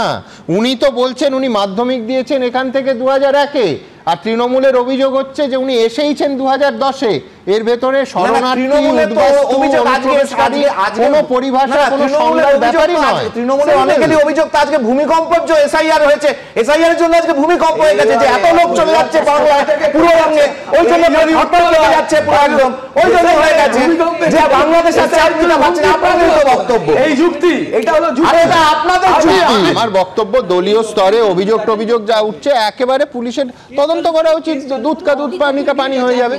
দেখুন, অনুপ্রবেশ নিয়ে বেশ অনুপ্রবেশ নিয়ে উদ্বেগের আরেকটা বড় কারণ, এই তর্ক বিতর্কর ঊর্ধ্বে উঠে বলছি, সব থেকে বড় কারণ হচ্ছে কাজের সুযোগ। যেখানে কাজের সন্ধানে এই রাজ্যের বাসিন্দাদের বাড়ি ঘর, মা বাবা সবাইকে ছেড়ে যেতে হচ্ছে, পরিবারের স্ত্রী পুত্র কন্যা সবাইকে ছেড়ে বাইরে যেতে হয়। সেখানে এই ঘোষিত বাংলাদেশি নাগরিকরা স্বরূপনগর এবং অন্যান্য জায়গায় বলছেন তারা অবৈধভাবে ঘুষ দিয়ে এ রাজ্যে ঢুকে শটান কাজে ঢুকে যাচ্ছে এখানকার পুরসভা বা অন্যান্য সরকারি সংস্থায় ঠিকা কর্মী হিসেবে বা অন্য কোনোভাবে। এবং এই বিদেশি নাগরিকদের বেতন হচ্ছে আমার আপনার করের টাকায়। শুনতে অবাক লাগলেও এই রকম দাবি কিন্তু একজন নয়, আমরা সমস্ত রাশ ফুটেজটাকেও প্রিজার্ভ করছি, একাধিক ব্যক্তি করেছেন আমাদের ক্যামেরার সামনে। যেমন খুলনা জেলার বাসিন্দা, খানিকক্ষণ আগে দেখলেন আব্দুল বাড়ি, 9 বছর আগে দালাল ধরে ভারতবর্ষে এসেছিলেন, নিউ টাউনে থাকতেন। আব্দুল বাড়ি আজকে দাবি করছেন যে তিনি এবং তার পুত্র সাফাই কর্মী হিসেবে কাজ করতেন বিধাননগর পুরসভায়। খুলনা থেকে আসা আরেকজন আমি দেখছিলাম হাসান গাজী, তিনি দাবি করছেন যে তিনি আবার কাজ করতেন new town Kolkata development authority বা এনকেডিএর ঠিকাকর্মী হিসেবে। এখন এই স্বীকারোক্তিগুলি যদি সত্যি হয় তাহলে এটা কি চূড়ান্ত ক্ষতির উদাহরণ নয়? এ তো সরাসরি ভারতীয়দের কাজ কেড়ে নেয়া। অবৈধ বাংলাদেশিরা না ঢুকলে একটা যোগ্য ভারতীয় ছেলে, একজন যোগ্য পশ্চিমবঙ্গবাসী নিশ্চয়ই এই চাকরিটা পেত। আমার মনে হয় সব থেকে বড় প্রশ্ন এই জায়গাটায়। বিশ্বনাথ চক্রবর্তী কি বলে? ভোটের রাজনীতির জন্য বাঙালিরা বারবার বঞ্চিত হচ্ছে, শিল্প থেকে বঞ্চিত হয়েছে ভোটের রাজনীতির জন্য, মানে সিঙ্গুর থেকে কারখানা গেছে ভোটের রাজনীতির জন্য। আবার ভোটের রাজনীতির জন্য বামেরা কলকারখানা বন্ধ করে রাজনীতি করেছে, তার বামেদের সুফল হয়েছে, কিন্তু পশ্চিমবাংলা কলকারখানা বন্ধ হয়েছে। ভোটের রাজনীতির জন্য অনুপ্রবেশকারীরা এসছেন, মমতা বন্দ্যোপাধ্যায় বিরোধী থাকাকালীন এসছেন, আবার এখন শাসক হয়েও এসছেন, মমতা বন্দ্যোপাধ্যায়কে জয়ী করছেন, জয় মমতা বন্দ্যোপাধ্যায়ের জয়। ফলে ভোটের রাজনীতিটা কিন্তু পশ্চিমবাংলাটাকে ছাড়খাড় করছে। আমি আপনাকে বলছি, ভোটের রাজনীতি পশ্চিমবাংলাটাকে মানে কয়েক দশক পিছিয়ে দিচ্ছে। কিন্তু তারপরেও আমাদের রাজনৈতিক নেতারা কিন্তু কোনো জায়গা থেকে শিক্ষা নেবার চেষ্টা তো দূরের কথা, ওই জায়গার মধ্যেই তারা আবর্তিত হচ্ছেন। স্বরূপনগর পরিষ্কার করে দেখিয়ে দিচ্ছে যে কিভাবে অনুপ্রবেশের স্বরূপটা ঘটেছে, কিভাবে দিনের পর দিন এ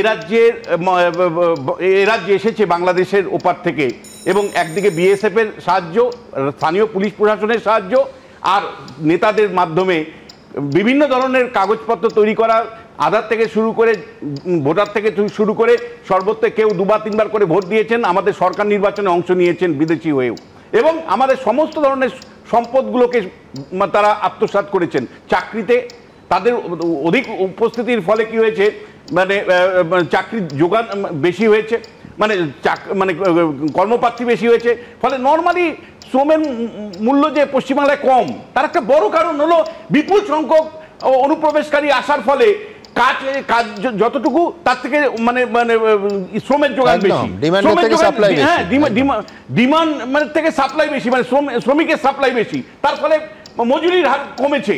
পশ্চিমবাংলার ছেলেপেলে কম মজুরিতে কাজ ভয়ে বাড়ি ছাড়া হয়েছে, সমস্ত গুজরাটে বা বিভিন্ন রাজ্যে গেছে। সুমনদা, আপনাকে পরিষ্কার বলতে চাই যে এই যে স্বরূপনগরে দিনের পর দিন যে পরিস্থিতিটা তৈরি হয়েছে, লক্ষ্মীর ভান্ডার থেকে শুরু করে সরকারের বিভিন্ন প্রকল্পগুলোকে আত্মসাৎ করেছে, আর তৃণমূল কংগ্রেস দুহাত তুলে বলেছেন যে কোথায় বাংলাদেশের আর্থিক অবস্থা এখন ভালো, আমাদের এখানে কেন অনুপ্রবেশ ঘটবে? উল্টোটা কিন্তু ছবি আজকে এসআইআর মাধ্যমে দেখতে পাচ্ছি।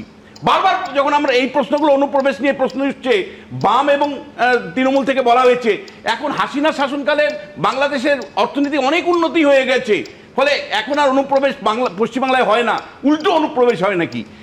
ফলে দিনের পর মিথ্যে কথা বলে শুধু ভোট ব্যাংক তৈরি করেছে। সুমনদা, এই স্বরূপনগরে আপনি আমায় বলুন, মমতা বন্দ্যোপাধ্যায় রাজনৈতিক কর্মসূচি নিয়েছেন, আমি রাজনীতি চর্চাকারী, মমতা বন্দ্যোপাধ্যায় কি বার্তা দিতে চাইছেন, কাকে বার্তা দিতে চাইছেন?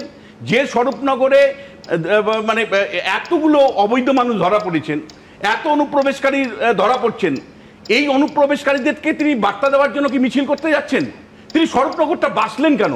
পলিটিক্যালি বুঝতে হবে কেন তিনি স্বরূপনগরটা বাসলেন। তিনি তো অন্য জায়গাতেও মিছিল করতে পারতেন।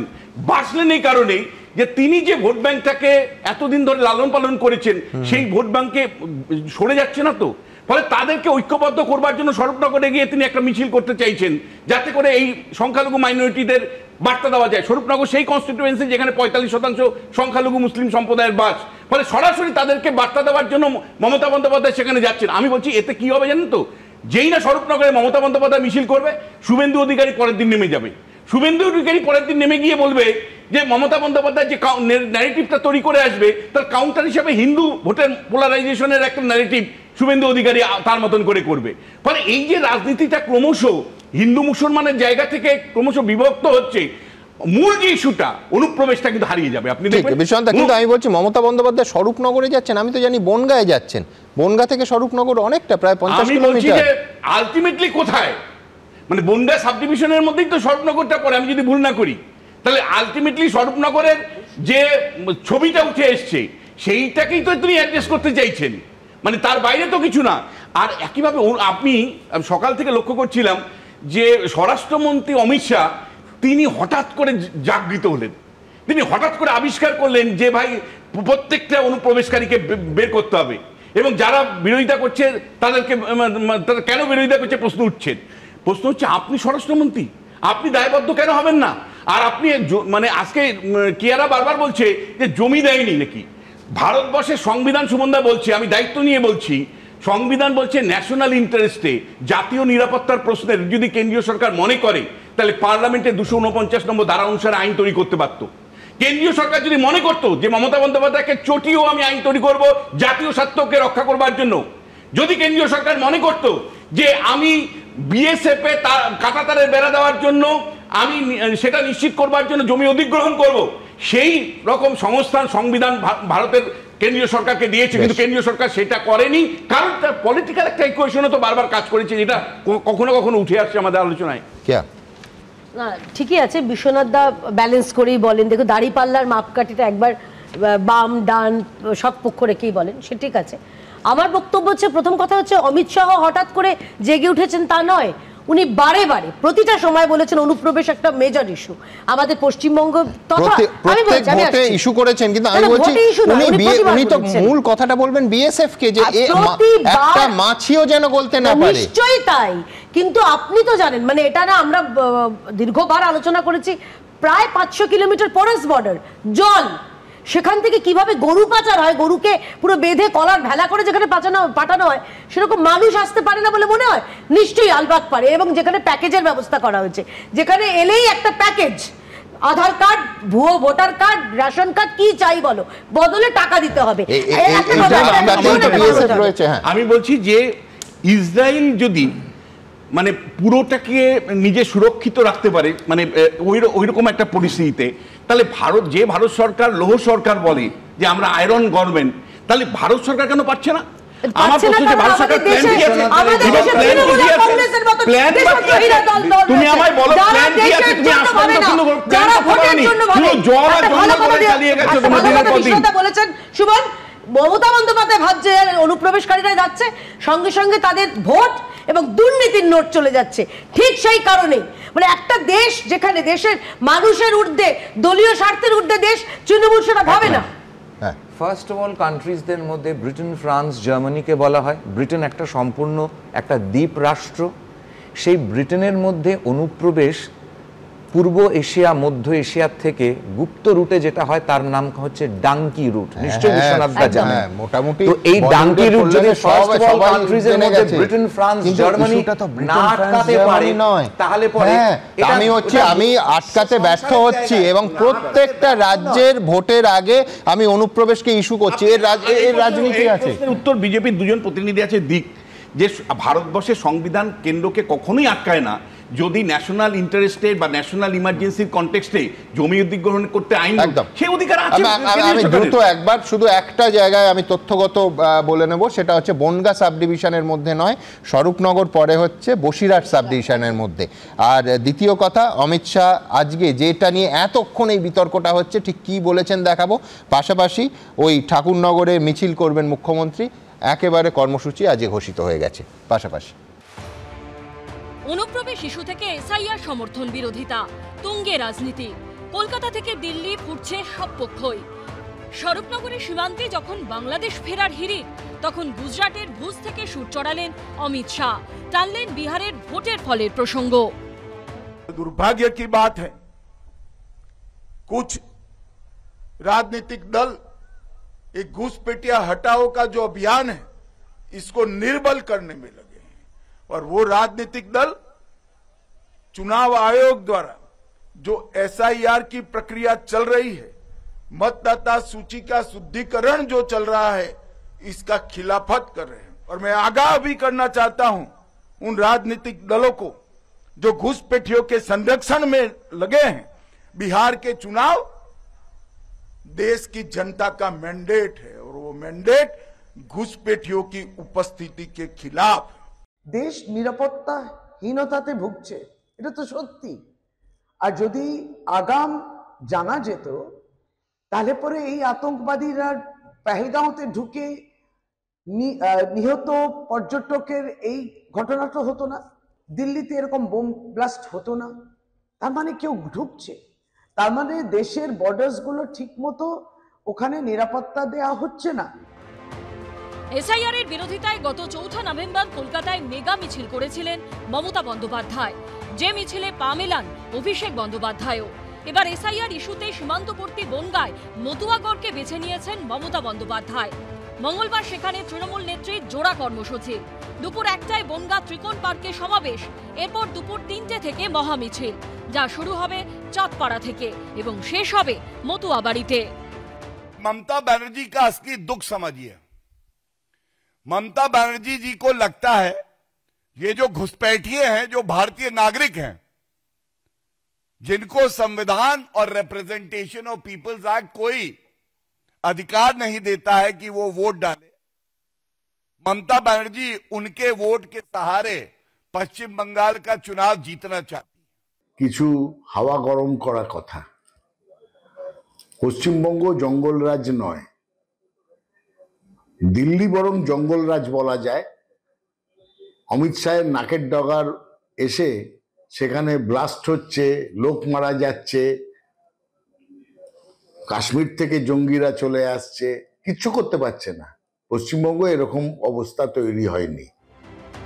এদিকে সোমবার এসআইআর ইস্যুতেই ভার্চুয়াল বৈঠক করবেন অভিষেক বন্দ্যোপাধ্যায়। সূত্রের খবর, সেই বৈঠকে উপস্থিত থাকবেন তৃণমূলের প্রায় 10,000 নেতা, কর্মী, জনপ্রতিনিধি। মমতা ব্যানার্জি সহযোগিতা করেছে বলেই নির্বাচন কমিশন এসআইআর এর কাজ তারা এতটা করতে পেরেছে। এসআইআর করতে কেউ এলে আমাদেরকে ভোট দিবি তো তাহলে এসআইআর করে দেব, কে বলছে? তৃণমূল। সব মিলিয়ে এসআইআর নিয়ে তেতে উঠেছে রাজনীতি। আশাবুল হোসেন, শিবাশিস মৌলিক ও রাজীব চৌধুরীর রিপোর্ট, এবিপি আনন্দ। দেখুন, আপনারা জানেন আমাদের Facebook, YouTube, x, Insta, thread এই সমস্ত জায়গায় আমরা একটা প্রশ্ন তুলি, আপনাদের মধ্যে কত শতাংশ মানুষ কি বলছেন দেখাই। আজকে দ্রুত কয়েকটা প্রশ্ন নিয়ে নেব এবং আপনারা কি বলছেন দেখাবো। বাংলাদেশি অনুপ্রবেশকারীদের ভারতে ঢোকার দায় কার? দায় বিএসএফ এর, কথা বলছেন 21% মানুষ। দায় পুলিশের, কথা বলছেন 17% মানুষ। পুলিশ এবং বিএসএফ দুপক্ষেরই দায়, এটা বলছেন 60% মানুষ। বলতে চাননি 2% মানুষ। খুব ইন্টারেস্টিং। পরের প্রশ্নে যাব। বিধানসভা ভোট মিটে গেলেই কি অনুপ্রবেশ ইস্যু নিয়ে চুপ করে যাবে বিজেপি এবং কেন্দ্রীয় সরকার? চুপ করে যাবে এমনটা মনে করছেন 45%, চুপ করে যাবে না, সরব থাকবে এমনটা মনে করছেন 51%, বলতে চাননি 4%। পরের প্রশ্ন। মুখ্যমন্ত্রী বলছেন এসআইআর স্থগিত করা উচিত, আপনি কি সহমত? স্থগিত করা উচিত অর্থাৎ মুখ্যমন্ত্রীর সঙ্গে সহমত প্রকাশ করেছেন 9% মানুষ। 89% মানুষ মনে করছেন এসআইআর চালু রাখা উচিত, বলতে চাননি 2% মানুষ। পরের প্রশ্ন। সত্যি কি এসআইআর এর ভয়ে অনুপ্রবেশকারীরা বাংলাদেশে পালাচ্ছে? হ্যাঁ, এমনটাই হচ্ছে, এমনটা মনে করছেন 92% মানুষ। এমনটা হচ্ছে না এটা মনে করছেন 6% মানুষ, বলতে চাননি 2%। আপনাদের জানিয়ে রাখি এই পোলগুলো কিন্তু এখনো অন আছে, অর্থাৎ আপনারা চাইলে এখনো এই পোলগুলোতে অংশগ্রহণ করতে পারেন, আবার ভবিষ্যতে নিঃসন্দেহে তার রেজাল্ট দেখাবো। আমার পরের বক্তা শুভময় মৈত্র। অবশ্যই এসআইআর নিয়ে রাজনৈতিক তরজা চলছে। এই টানাপোড়েনে আজ ইস্যুগুলো এমনভাবে একটার পর একটা উঠছে, রাজনৈতিক দলগুলো তুলছে। আজ অ্যাডভান্টেজ তৃণমূল তো কাল অ্যাডভান্টেজ বিজেপি, কিন্তু রাজনৈতিক ডিভিডেন্ড শেষ পর্যন্ত কার ঘরে উঠবে জানি খুব কঠিন প্রশ্ন আজকের দিনে দাঁড়িয়ে বলা, কিন্তু এখন পরিস্থিতিটা ঠিক কতটা কিভাবে দেখছেন শুভময় মৈত্র? সুমনবাবু, এই যে ভোটগুলো নেওয়া হচ্ছে না, সেইখানে যে প্রশ্নটা করা হলো যে এই যে মানুষ ঢুকে পড়েছেন, এর পেছনে দায় কার? বিজেপির দায় না তৃণমূলের দায়, রাজ্য সরকার না কেন্দ্র সরকারের? ওই বাবার চোখের জল যখন ছোট্ট মেয়েটি মুছছে না, তখন একটা জিনিস কিন্তু বুঝতে হবে, এই দায় কিন্তু পেটের দায়। এবং এই যে বিশ্বজোড়া পরিযানের যে ইতিহাস, নিশ্চয়ই আমাদের দেশে আক্রমণ করেছেন, বিশেষ ধর্মের মানুষ আক্রমণ করেছেন, আমাদের দেশের যে পুরনো সভ্যতা সেই সভ্যতা ভেঙে গুঁড়িয়ে দিয়েছেন। এমন অনেক দেশে হয়েছে, তুর্কিতেও এই ধরনের বিভিন্ন ধরনের ঘটনা ঘটেছে। বিভিন্ন শক্তি যারা ধর্ম দ্বারা নিয়ন্ত্রিত, যারা ঔপনিবেশিকতাবাদ চায়, তারা আক্রমণ করেছে। কিন্তু এর বাইরেও হাজার হাজার নিম্নবিত্ত মানুষ এক জায়গার থেকে নতুন স্বপ্নের খোঁজে আরেক জায়গায় গেছেন। এবং এইখানে কিন্তু সত্যিকারের বিজেপি, তৃণমূল, সিপিএম, কংগ্রেস, তাদের পক্ষে এই স্রোত আটকানো সম্ভব নয়। আমাদের ঘরের পাশে বাংলাদেশ। আজকে একটু আগে যে আলোচনাটা হচ্ছিল যে ইসরায়েল কিভাবে নিজের দেশটাকে ঘিরে রেখেছে, ইসরায়েলকে কি মূল্য দিতে হচ্ছে দেখেছেন? কত মানুষ, তাদেরও হামাস গিয়ে তাদের কত মানুষকে মারছে, আর তারপরের মূল্যটা যখন ইসরায়েল গিয়ে এত মানুষকে মারছে প্যালেস্তাইনের। অর্থাৎ ভারত বাংলাদেশ সীমান্তে যাই ঘটুক না কেন, অন্তত আমি কোনো ইসরায়েল প্যালেস্তাইন চাই না। এই যে গোটা ঘটনাটা ঘটছে, এই যে এসআইআর না হলে এই ঘটনা জানতে পারতাম না, জয়ন্ত নারায়ণবাবু বললেন, এটা কি সত্যি? 2005 বা 2004 সাল থেকে মমতা বন্দ্যোপাধ্যায় যে 1 কোটির সংখ্যা বলেছেন, আজকে শুভেন্দু অধিকারী সেই 1 কোটির সংখ্যা বলছেন, বা বেড়ে 1.5 কোটির সংখ্যা বলছেন। আজকে জহর সরকার মহাশয় বারবার বিভিন্ন তথ্যের মাধ্যমে আপনাদের অনুষ্ঠান থেকে বিভিন্ন রকম টুইটার, এক্স, এইসব জায়গায় বোঝানোর চেষ্টা করছেন যে 60-70 লক্ষ মানুষ হয়তো এরকম আছেন। ফলে এই জায়গায় অবশ্যই আমাদের রাজনীতির যে দুটো ধারা, আমি আগের দিনও বলেছিলাম, একটা হচ্ছে দক্ষিণপন্থী রাষ্ট্রবাদী ধারা, এখন বিজেপির যে ভাবনা হিন্দু রাষ্ট্রবাদী ভাবনা, অন্যদিকে বামপন্থীদের যে ধরনের বক্তব্য থাকে আন্তর্জাতিকতাবাদ, এই দুয়ের মধ্যে দ্বন্দ্ব চলবে। ইউরোপের দেশগুলোকেও সহ্য করতে হয়েছে। আজকে আপনি যদি নরওয়ে যান, সেখানে দেখবেন কোনো বাইরের লোক ঢুকে পড়লে, সে যদি এমনি অনুপ্রবেশ করে ঢুকে পড়ে, তাকে টাকা দেওয়া হয় সে কিভাবে কেস লড়বে বলে। বিভিন্ন দেশের বিভিন্ন মত আছে। সুতরাং যে মানুষগুলি ঢুকে পড়েছেন, তার জন্য বিজেপি, তৃণমূল, সিপিএম, কংগ্রেসকে দায় না দিয়ে তাদেরকেই যে বার করার প্রসেসটা, বার করা হবে কিনা, তাদের আত্মীকরণ করা হবে কিনা, ভবিষ্যৎটা কি হবে, এই ভাবনাটাও একটা দেশের পক্ষে প্রচণ্ড জরুরি।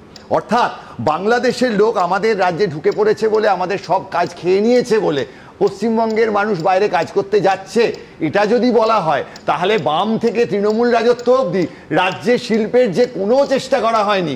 এমনকি তৃণমূল রাজত্বে আজকে শিক্ষা দীক্ষা নিয়ে, সরকারি চাকরিগুলো নিয়ে যে গন্ডগোল পাকানো হচ্ছে, এই উল্টো অতি সরলীকরণে কিন্তু রাজ্যের সমস্যাগুলো সম্পূর্ণ গুলিয়ে যাবে।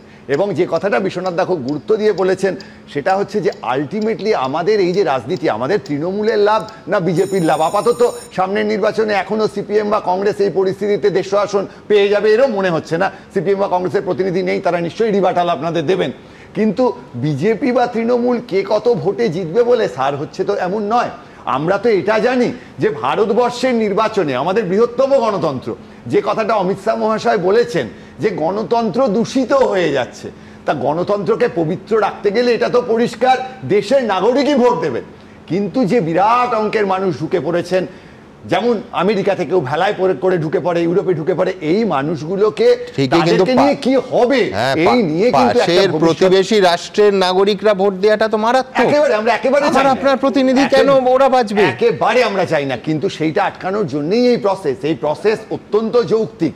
পদ্ধতিগত কিছু ত্রুটি বা গোলমাল তাড়াহুড়ো করে এবং প্রস্তুতির অভাবও আছে, পরিষ্কার বলা উচিত, বাদ দিয়ে এটা করতে হবে। কিন্তু একই সঙ্গে আজকে যদি সত্যি 1 থেকে 1.5 কোটি মানুষ বসে থাকেন এখানে, তার জন্য আমি বিজেপি, তৃণমূল, সিপিএম, কংগ্রেসকে দায় দেবো না। আমি বলবো আমাদের রাজ্য, আমাদের কেন্দ্র আগামী দিনে এনাদেরকে নিয়ে কি করবেন, যারা পেটের দায়ে ঢুকে পড়েছেন। বাংলাদেশের কি পরিস্থিতি ভাবুন তো, বিএসএফ নিয়ে বলার কথা মানে আমি একটা কথা শুনুন, একটা কথা, বিজিবি এই যে বর্ডার গার্ড বাংলাদেশ, তাদের কথা তো বলছি না, পুরো দেশটার একদম 12টা বেজে গেছে, কি হচ্ছে সেখানে। তা আমাদের দেশকে তো তার অত্যাচার তার ফল ভোগ করতে হবেই। সুতরাং আমাদেরকে আমাদের ভবিষ্যৎটা ভালোভাবে, মানে আপনি কি বলছেন আমাদের সীমান্তটা খুলে দেওয়া উচিত, যে ওখানে গোলমাল হচ্ছে এখানে চলে আসুন? আমি একেবারেই ওনার উত্তরটা শুনি, আরে প্লিজ। একেবারেই বলছি না, আমি বলছি যে ঘটনাগুলো ঘটে গেছে, মানুষ ঢুকে গেছে, তার জন্য বিজেপি, তৃণমূল দায়ী না করে সীমান্ত সুরক্ষিত রেখে এবং বাকি যারা থেকে গেলেন তাদের ভোট দিতে না দিয়ে, এসআইআর এর পর তো সফল এসআইআর হবে, তারা তো ভোট দিতে পারবেন না। কিন্তু এই মানুষগুলি 1 কোটি 1.5 কোটি মানুষ যদি পশ্চিমবঙ্গে থাকেন, তাদেরকে নিয়ে কি ভাবনা, রাষ্ট্র ব্যবস্থা, তার মধ্যে বিজেপি, তৃণমূল আছে, তাদেরকে সেই আগামী দিনের ভাবনার কথা বলতে আপনি যে প্রশ্নটা একেবারে শুভময়কে বলেছিলেন যে এসআইআর এই পর্বে কার লাভ কার লোকসান, আমি যেভাবে দেখছি আমার সাথে অনেকে একমত নাও হতে পারে। প্রথম আমি যেটা দেখতে পাচ্ছি সেটা হলো যে এসআইআর এর মমতা বন্দ্যোপাধ্যায় হয়তো রাস্তায় বিরোধিতা করছেন, কিন্তু বিএলএ স্তরে অর্থাৎ বুথ লেভেলে মমতা বন্দ্যোপাধ্যায় কার্যত নিয়ন্ত্রণ নিয়েছেন আমি মনে করি একদম। এবং আমি কিন্তু বলতে পারি তৃণমূল কংগ্রেস সারা বছর তাদের নানা রকম সমস্যা থাকতে পারে, কিন্তু সাধারণ মানুষকে এই ফর্ম ফিল আপে সাহায্য করার প্রশ্নে ওদের ভূমিকা কিন্তু ইতিবাচক।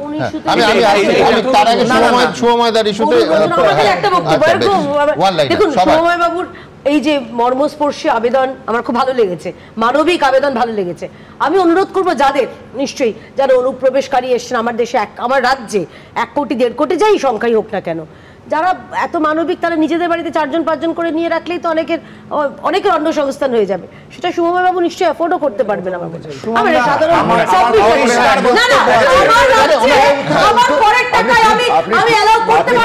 খুব ভালো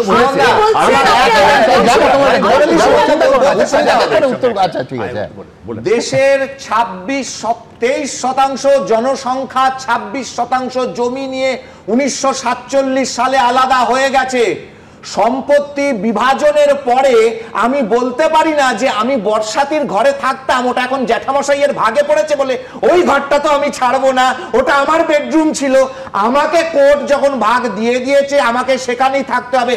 তোমার দেশের সমস্যার সমাধান করবে, তোমরা গণ অভ্যুত্থান করতে পারো, প্রধানমন্ত্রীর অন্তর্বাস নিয়ে টানাটানি করতে পারো, নিজের দেশ নিজেরা সামলাও। না খেতে পেলে আমার দেশে আসবে, আমাকে সেটা খাওয়াতে হবে, সেই দায় ভারতবর্ষের একটা ছবি সারা পৃথিবীতে ছড়িয়ে পড়েছিল, একটা বাচ্চা সমুদ্র তীরে উল্টো হয়ে পড়ে রয়েছে, তার নাম ছিল অ্যালান কুর্দি। এই অ্যালান কুর্দি শুধু একটা উদাহরণ। এর সঙ্গে গ্রেট ব্রিটেনে ব্রেক্সিট, গ্রেট ব্রিটেন কিন্তু যখন বুঝতে পারলো তাদের ভাতে সংকুলান হচ্ছে, তারা ব্রেক্সিট তৈরি করলো। এবার একটা কথা শুভময়দার বিরোধিতা করে বলবো যে দায় রাজনৈতিক দলগুলোকেই নিতে হবে, কারণ এরা শুধুমাত্র ভোট হিসেবে ব্যবহৃত হয়েছে, আগেও এখনো হচ্ছে। শুধু ভাত তো যাচ্ছেই ভারতবর্ষের, সঙ্গে সুরক্ষাটাও যাচ্ছে। অর্থাৎ ভাত এবং সুরক্ষা এই দুটোকেই গোল্লায় আমরা দিতে পারি না। আরেকটা কথা বলি, অমিত শাহকে সত্যি সত্যি এই কথাগুলি বলে নিজেকে প্রমাণ করতে হবে, কারণ এখন এটা যদি ফিরে যায় দরজা বন্ধ করতে হবে যাতে আর ফিরে না আসে। অমিত শাহকে প্রমাণ করতে হবে এই কারণে বলছি, আজকে কথা উঠছে একটা সেটিং এর, যখন এইখানে তুমি বলছো যে অনুপ্রবেশকারীদের হটাবো, তখন তোমার ইডি সিবিআই এর কারণেই একটার পর একটা নেতা, দুষ্কৃতিকারী মন্ত্রী তারা ছাড়া পেয়ে যাচ্ছে, কারণ ট্রায়াল শুরু হচ্ছে না। অর্থাৎ কোথাও একটা সেটিং এর তত্ত্ব উঠছে, কাজে এই কথাগুলি বলতে হবে, তাকে নিজেকে প্রমাণ করতে হবে। ছোট কথা কি আদি খুব যুক্তিপূর্ণ একটা কথা বলেছেন, আমার বাড়ির বিষয়টা আমি আসছি, আমার ঘরে কত স্কোয়ার ফিট রাখা যাবে কিনা, কিন্তু আমার করের টাকাতে নরেন্দ্র মোদী মহাশয় বাড়ির মানুষের মাথায় ছাদ দিচ্ছেন, মমতা বন্দ্যোপাধ্যায় মহাশয় তিনি মানুষের হাতে তার লক্ষ্মীর ভাণ্ডার পৌঁছে দিচ্ছেন, এবং এই যে বর্ডার দিয়ে তারা ঢুকে পড়েছে তার জন্য নরেন্দ্র মোদী মহাশয়ের যে সরকার তাদের কিছুটা দায়িত্ব থাকে, এবং মমতা বন্দ্যোপাধ্যায়ের সরকারে তাদের এখানে রাখার কিছুটা দায়িত্ব থাকে।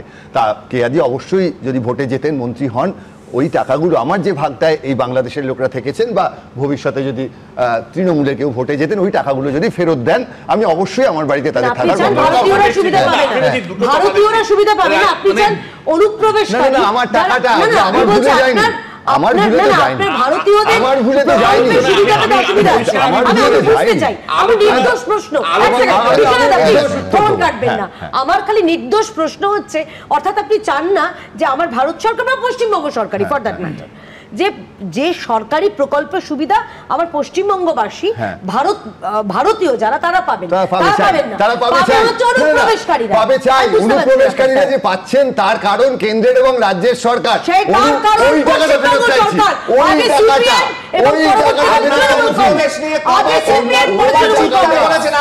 এখন চিৎকার করছে বিজেপি ছাড়া কোন রাজনৈতিক দল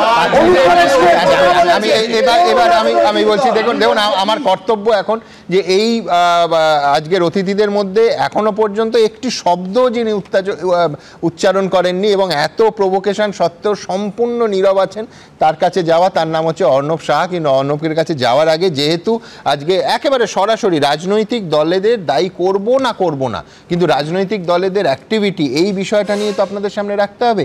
মুখ্যমন্ত্রীর চিঠি, তারপর বিরোধী দলনেতার চিঠি, কালকেই দেখিয়েছি। Deputy election commissioner Gyanesh Bharati, তিনি এই রাজ্যে আছেন, বেশ কয়েকদিন হয়ে গেল জেলায় জেলায় ঘুরছেন, তার সঙ্গে আজ শুভেন্দু অধিকারী দেখা করেছেন।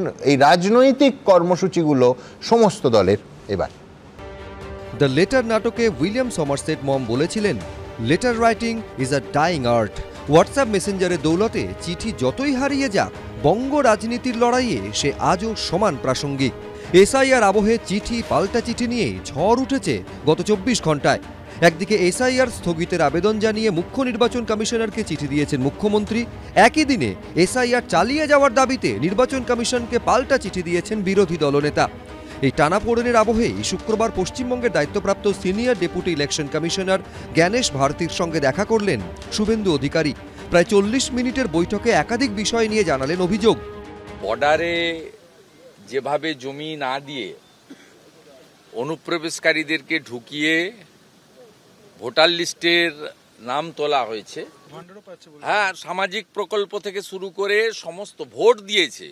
আমরা সেই বিষয়ে ডেমোগ্রাফি চেঞ্জের একটা পুরো ম্যাপ পয়েন্ট করে আমরা এখানে জ্ঞানেশ ভারতীকে দেখিয়েছি যে কিভাবে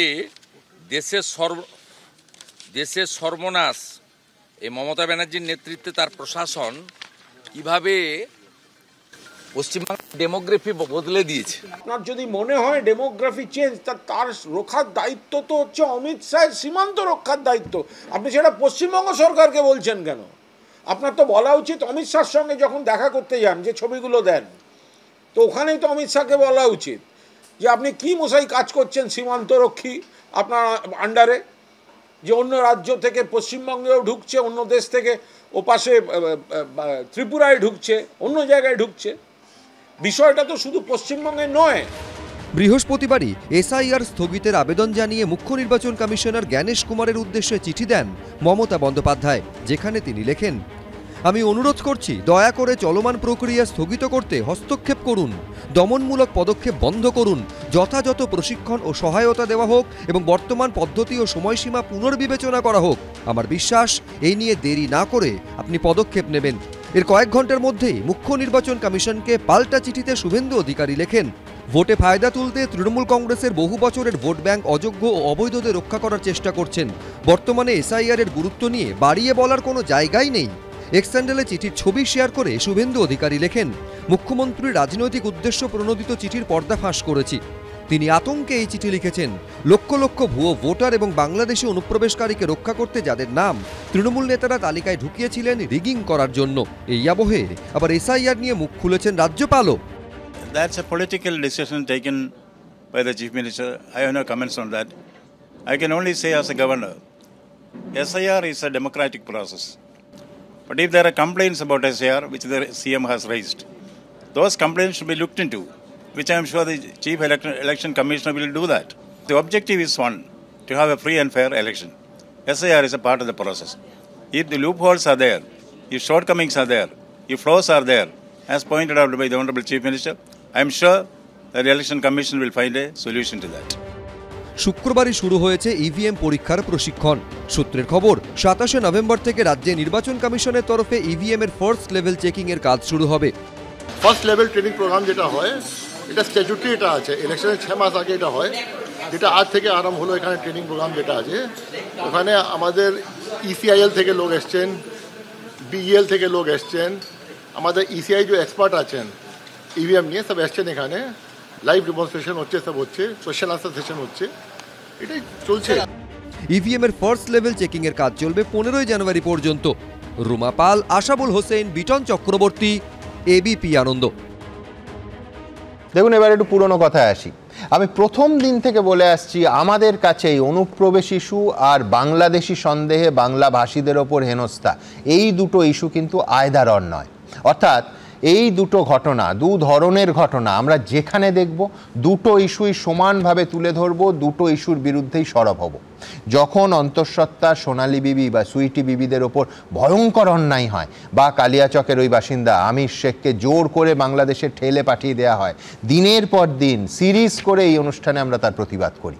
হাইকোর্টের নির্দেশ সত্ত্বেও সুইটি বিবিদের ফিরিয়ে কেন নেওয়া হচ্ছে না, এখনও কেন তারা বাংলাদেশে, প্রতিদিন আমরা সেই প্রশ্ন তুলি, গতকালও তুলেছিলাম।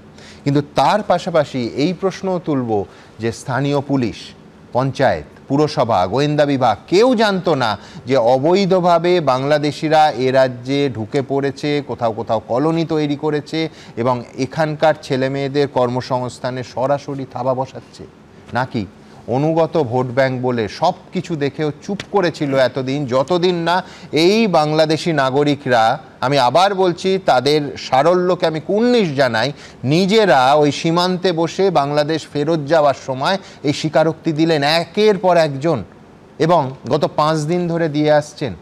অর্ণব, এই প্রশ্ন তো উঠবেই যে সবাই কি চোখ বন্ধ করেছিলেন? সুমনদা, এতক্ষণ পর্যন্ত যে আলোচনা এলো সেখানে সুভাষ মণ্ডল, স্বপন মজুমদার, নিশীথ প্রামাণিক, আপনি আলোরানী সরকার, এতগুলো নাম বললেন, এটা তো রাজনীতিবিদ। রাজনীতিবিদদের অধিকার আমার দেশে, আর এই যে দরিদ্র মানুষেরা এক জায়গা থেকে এক জায়গায় আসছে এবং পুশব্যাক হচ্ছে বা চলে যাচ্ছে, বেরিয়ে যাচ্ছে, এদের অধিকার এক নয় আমাদের দেশে। দুজনের অধিকার সম্পূর্ণ আলাদা।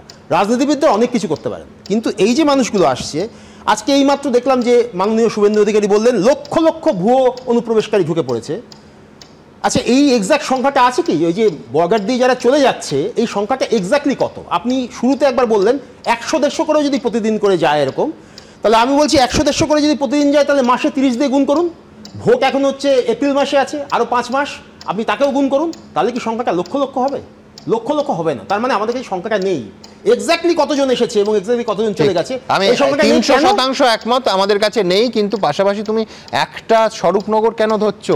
আমাদের অলক্ষ্যে, চোখের অলক্ষ্যে ওপেন বর্ডার দিয়ে কজন যাচ্ছে কজন আসছে, যে জন্য বিএসএফ এর দায়, এটা বারবার বলছি 100 বার। আমরা কেউ জানি না লক্ষ্য কেন কোটিও হতে পারে, ইউ নেভার নো। হ্যাঁ হতে পারে, আমি আসছি সেখানে। সেই সংখ্যার দিক থেকেও আপনি যদি দেখেন, আমি বলছি এই সংখ্যাটা বিএসএফ বা পুলিশ প্রশাসনের কাছে থাকবে তো। একদম, আমি বলছি যে সেটা হতে পারতো কিভাবে? হতে পারতো 2021 সালে যদি সেন্সাসটা হতো। সেন্সাসটা হলে আমাদের কাছে এক্সাক্ট তথ্যটা থাকতো যে এক্স্যাক্টলি কতজন লোক আজ এসেছে এবং এক্স্যাক্টলি কতজন লোক অবৈধভাবে এসেছে। আপনি মনে করে দেখুন সুমনদা একটু। আচ্ছা, আরো 5 বছর যদি জনগণনা না হয় তাহলে আরো 5 কোটি লোক ঢুকতে পারে।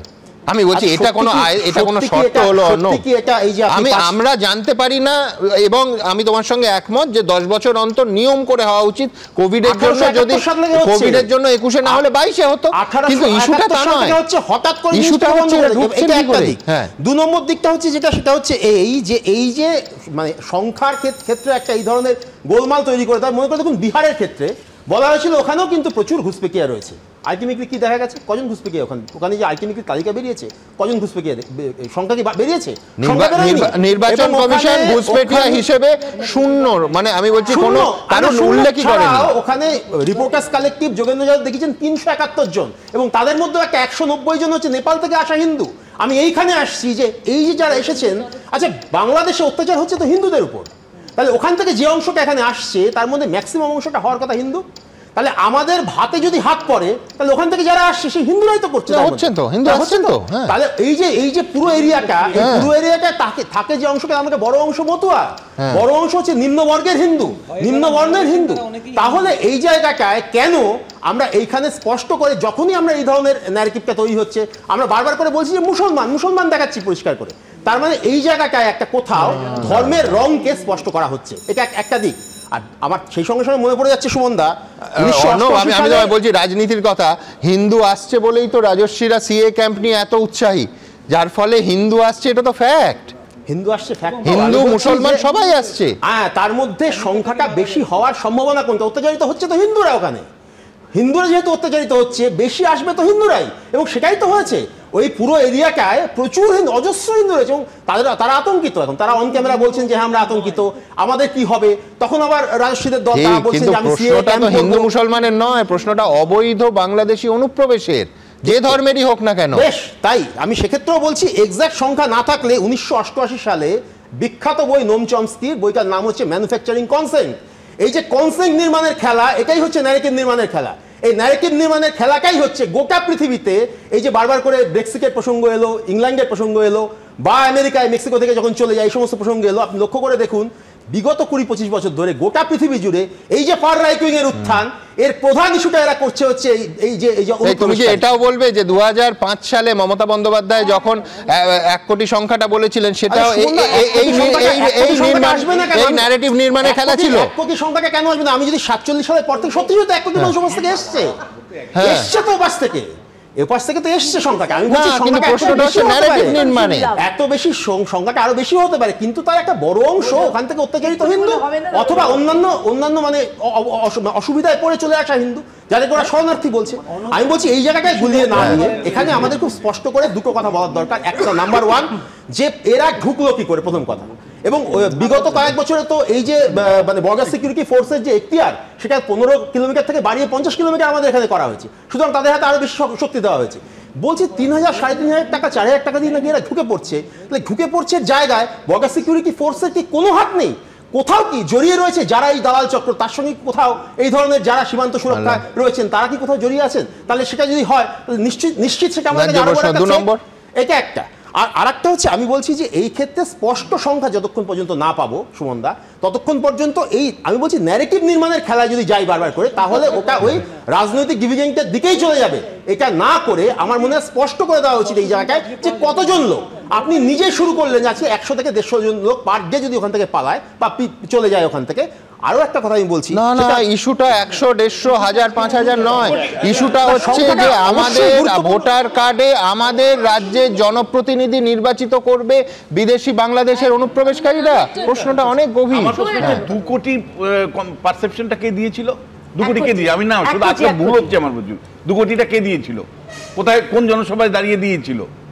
পরে আমি বলছি যে ন্যারেটিভটা তৈরি কিন্তু যেমন বিজেপি করছে, তৃণমূলও একইভাবে করছে, এবং এই ন্যারেটিভটাই হলো কম্পিটিটিভ কমিউনালিজমের পলিটিক্স।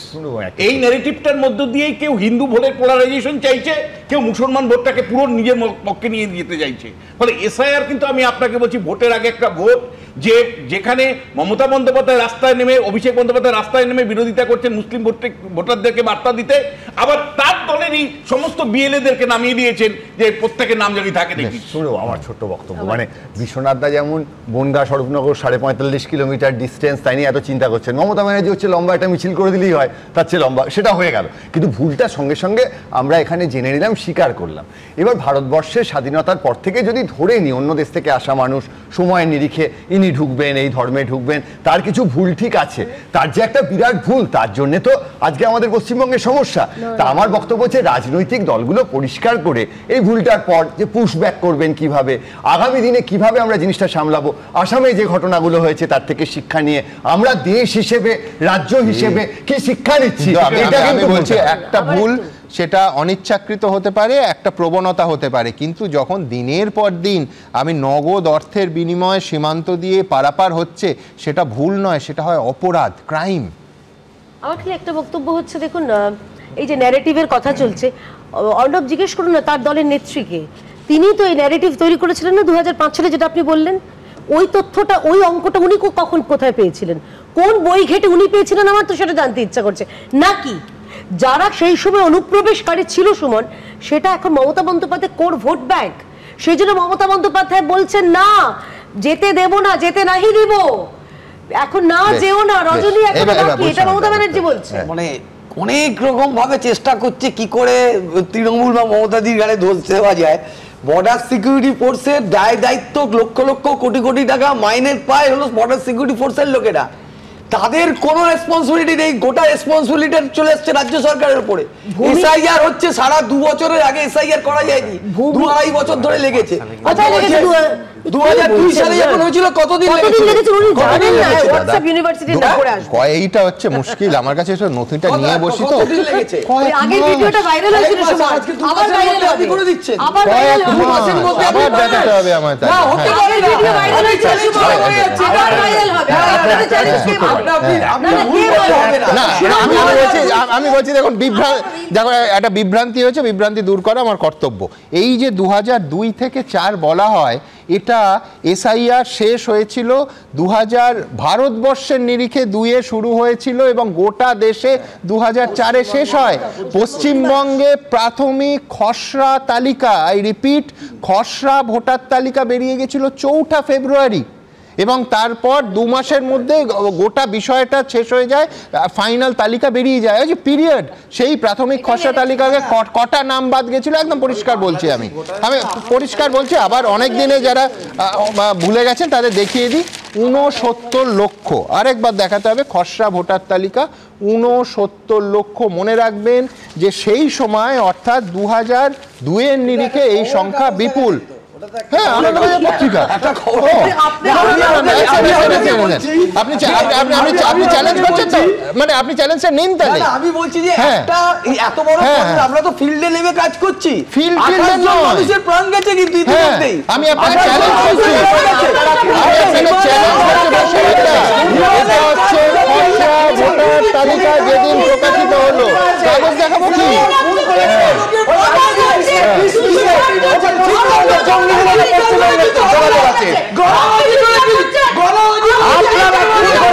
আপনারা জানেন আমি সবে ভাইরাল ফিভার থেকে উঠেছি, যার ফলে এই খুনি চিৎকার চেঁচামেচি হাতাহাতির মধ্যে আমি অন্তত নেই। কিন্তু আমি এইটুকু আমার সমস্ত বক্তাদের কাছে এই অনুরোধটা করতে পারি যে দয়া করে একটু ফ্যাক্ট চেক করুন না। বেসিক ফ্যাক্টে গন্ডগোল কি করে হবে? কিন্তু এতবার বিএসএফ এর কথা হলো, ঠিক যেখানে সংখ্যাটা বলা হচ্ছে যে ওপেন বর্ডার, অর্থাৎ কাঁটা তারবিহীন বর্ডার, যেই কাঁটা তারের সমস্যাটা বছরের পর বছর, মানে আমরা যখন সাংবাদিকতায় এসেছি তখন থেকে শুনে আসছি যে জমি পাওয়া যাচ্ছে না, সেই জন্য কাঁটা তার দেওয়া হচ্ছে না, এখনও সেই হুবহু এক কথা। এর ভেতরে কিন্তু কেন্দ্রের সরকারও পাল্টে গেছে, রাজ্যের সরকারও পাল্টে গেছে, কিন্তু সমস্যাটা একই থেকে গেছে। আমার পরের প্রতিবেদনটা বিশেষ প্রতিবেদন এই কাঁটা তারবিহীন জায়গাটাতে, অর্থাৎ কোট আনকোট ওপেন বর্ডারটা নিয়ে। দেখুন, ভারত বাংলাদেশ সীমান্ত নিয়ে সমস্যা সীমাহীন, কাঁটাতার দেওয়া নিয়ে কেন্দ্র রাজ্য কাজিয়া অব্যাহত, সীমান্তের বেশ কিছু অংশ অরক্ষিত থাকায় অনুপ্রবেশ, গরু পাচার থেকে জঙ্গি কার্যকলাপ বন্ধ করা যাচ্ছে না বলে অভিযোগ। এসআইআর আবহে যখন বাংলাদেশে ফেরার জন্য সীমান্তে ভিড় করছে অসংখ্য অনুপ্রবেশকারী, তখন চিন্তা বাড়াচ্ছে সীমান্তের কাঁটাতারহীন এলাকা। ভারত বাংলাদেশ সীমান্তের গেদে থেকে এক্সক্লুসিভ রিপোর্ট তুলে ধরেছে এবিপি আনন্দ। নদিয়ার কৃষ্ণগঞ্জ থানা এলাকার মাটিয়ারি বানপুর গ্রাম পঞ্চায়েত, তার অন্তর্গত বিজয়পুর গ্রাম। সেই বিজয়পুর গ্রাম যেটা নদিয়ায় ভারত বাংলাদেশ সীমান্তের প্রায় 265 কিলোমিটার এলাকা, তার মধ্যে একটা গ্রাম যেখানে দীর্ঘ প্রায় 4 কিলোমিটারের কাছাকাছি সীমান্ত সম্পূর্ণভাবে অরক্ষিত, যেখানে কোনো রকম কাঁটাতার নেই। বিশ্বের 5ম বৃহত্তর স্থল সীমান্ত ভারত ও বাংলাদেশের মধ্যে, যার দৈর্ঘ্য 4000 কিলোমিটারের বেশি। তার মধ্যে পশ্চিমবঙ্গের সঙ্গে বাংলাদেশের সীমান্ত রয়েছে 2216.7 কিলোমিটার। নদিয়া জেলায় সেই সীমান্তের দৈর্ঘ্য 265 কিলোমিটার, যার মধ্যে 4 কিলোমিটার এলাকায় নেই কাঁটাতারের বেড়া। এই 4 কিলোমিটার এলাকা নিয়েই উদ্বেগে স্থানীয় বাসিন্দারা। আমরা জমি দিয়েছি, জমির কিছু প্রবলেম আছে, কিছু লোক এখনো টাকা পায়নি, এমনও আছে। তা 2 বছর হয়ে গেল, জমি একর হয়েছে, ফেন্সিং নেই, প্রায় 4 কিলোমিটার। কতদিন হলো অধিগ্রহণ হয়েছে? 5 বছর। এখনো চলছে, বলতে বিজয়পুর মৌজা কাজ এখনো চলছে, জমি অধিগ্রহণের কিছু বাকি আছে, আর গেদে মৌজা প্রায় হয়েই গেছে। ওপারে বাংলাদেশ, এপারে ভারত, মাঝখানে বয়ে যাচ্ছে মাথাভাঙা নদী। এই নদীর পারেই মাটিয়ারি বানপুর গ্রাম পঞ্চায়েতের বিজয়পুর গ্রাম। বাসিন্দাদের অভিযোগ, সীমান্তে কাঁটাতার না থাকায় বাড়ছে চোরাচালান, অনুপ্রবেশ। সোনার বিজয়পুর সোনার খনি ছিল এখানে, 2 মাস আগে এখানে সোনার খনি, বিএসএফ কয়েক কেজি সোনা এখান থেকে পাকড়াও করেছে। ভালোই চিন্তা যে হয়তো বাংলাদেশের লোক ঢুকে যায় এদিকে, তবে 2 নম্বরই কারবার হয়। রাজ্য না কেন্দ্র নাকি উভয়, তার জন্য সীমান্তে কাঁটাতার দেওয়ার কাজ শেষ করা যাচ্ছে না। এই নিয়ে তৃণমূল বিজেপির অন্তহীন তরজা চলছেই। দেশ ভাগ করার সময় তো আমরা ছিলাম না, মমতা বন্দ্যোপাধ্যায় পূর্বপুরুষরা ছিলেন, কংগ্রেস ছিলেন। এমনভাবে দেশ ভাগ করেছে, একটা বাড়ির রান্নাঘর ওপারে।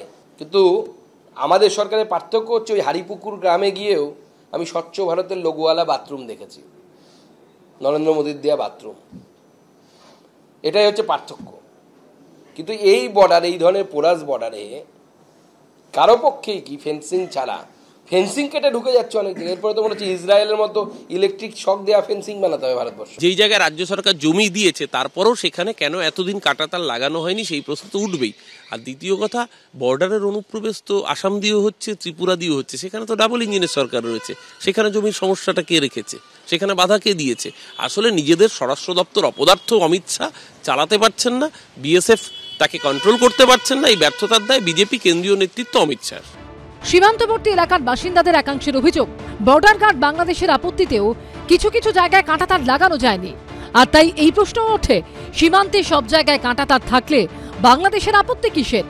সন্দীপ সরকারের রিপোর্ট, এবিপি আনন্দ। দেখুন, কথায় বলে আপনি আচরি ধর্ম পরের শিখাও। স্বরূপ রগনের ঘটনা তো রোজ দেখাচ্ছি, কিন্তু আজ একেবারে নথি দেখিয়ে তৃণমূল কংগ্রেস দাবি করেছে যে স্থানীয় পঞ্চায়েত বিজেপি সদস্য সুভাষচন্দ্র মণ্ডল, প্রতিবেদনে আপনারা দেখলেন, তিনি নাকি ভারত এবং বাংলাদেশ দুদেশের ভোটার, অর্থাৎ দুদেশের ভোটার তালিকাতেই সুভাষবাবুর নাম আছে। গতকাল অরূপ চক্রবর্তী এই স্টুডিওতে বসে বলছিলেন যে উত্তর 24 পরগনার এক বিধায়কের নামেও মারাত্মক অভিযোগ আছে ইত্যাদি। অরূপ বলছিল যে বিজেপি বিধায়ক স্বপন মজুমদার নাকি আসলে বাংলাদেশের গোপালগঞ্জের বাসিন্দা ছিলেন। আমি বলছি এই অভিযোগগুলো যদি সত্যি হয় মারাত্মক রাজস্বী, কিন্তু সত্যি নয় এটা প্রমাণ করার দায়ও কিন্তু বিজেপির ওপরই বর্তায়। সুমনদা, প্রথমে শুভ সন্ধ্যা সকলকে। অনিচ্ছাকৃতভাবেও কিছু ডেটা বা তথ্য নিয়ে আলোচনা সেই করতেই হবে, এবং বিশ্বনাথদার ভাষায় সেখানে সেই মেজরিটি মাইনরিটি আসবে। আমি জাস্ট কয়েকটা তথ্য দিচ্ছি। 1951-এর সেন্সাস মাইনরিটি পপুলেশন পার্সেন্টেজ হচ্ছে 19%। তারপরেরগুলো যাচ্ছি না, বেশ কয়েকটা বছর পেরিয়ে গেলাম। 1991 সেন্সাস মাইনরিটি পপুলেশন হচ্ছে 19.5%। অর্থাৎ 1951 থেকে 1991 40 বছর পেরিয়ে গেল, 19 থেকে 19.5 হলো।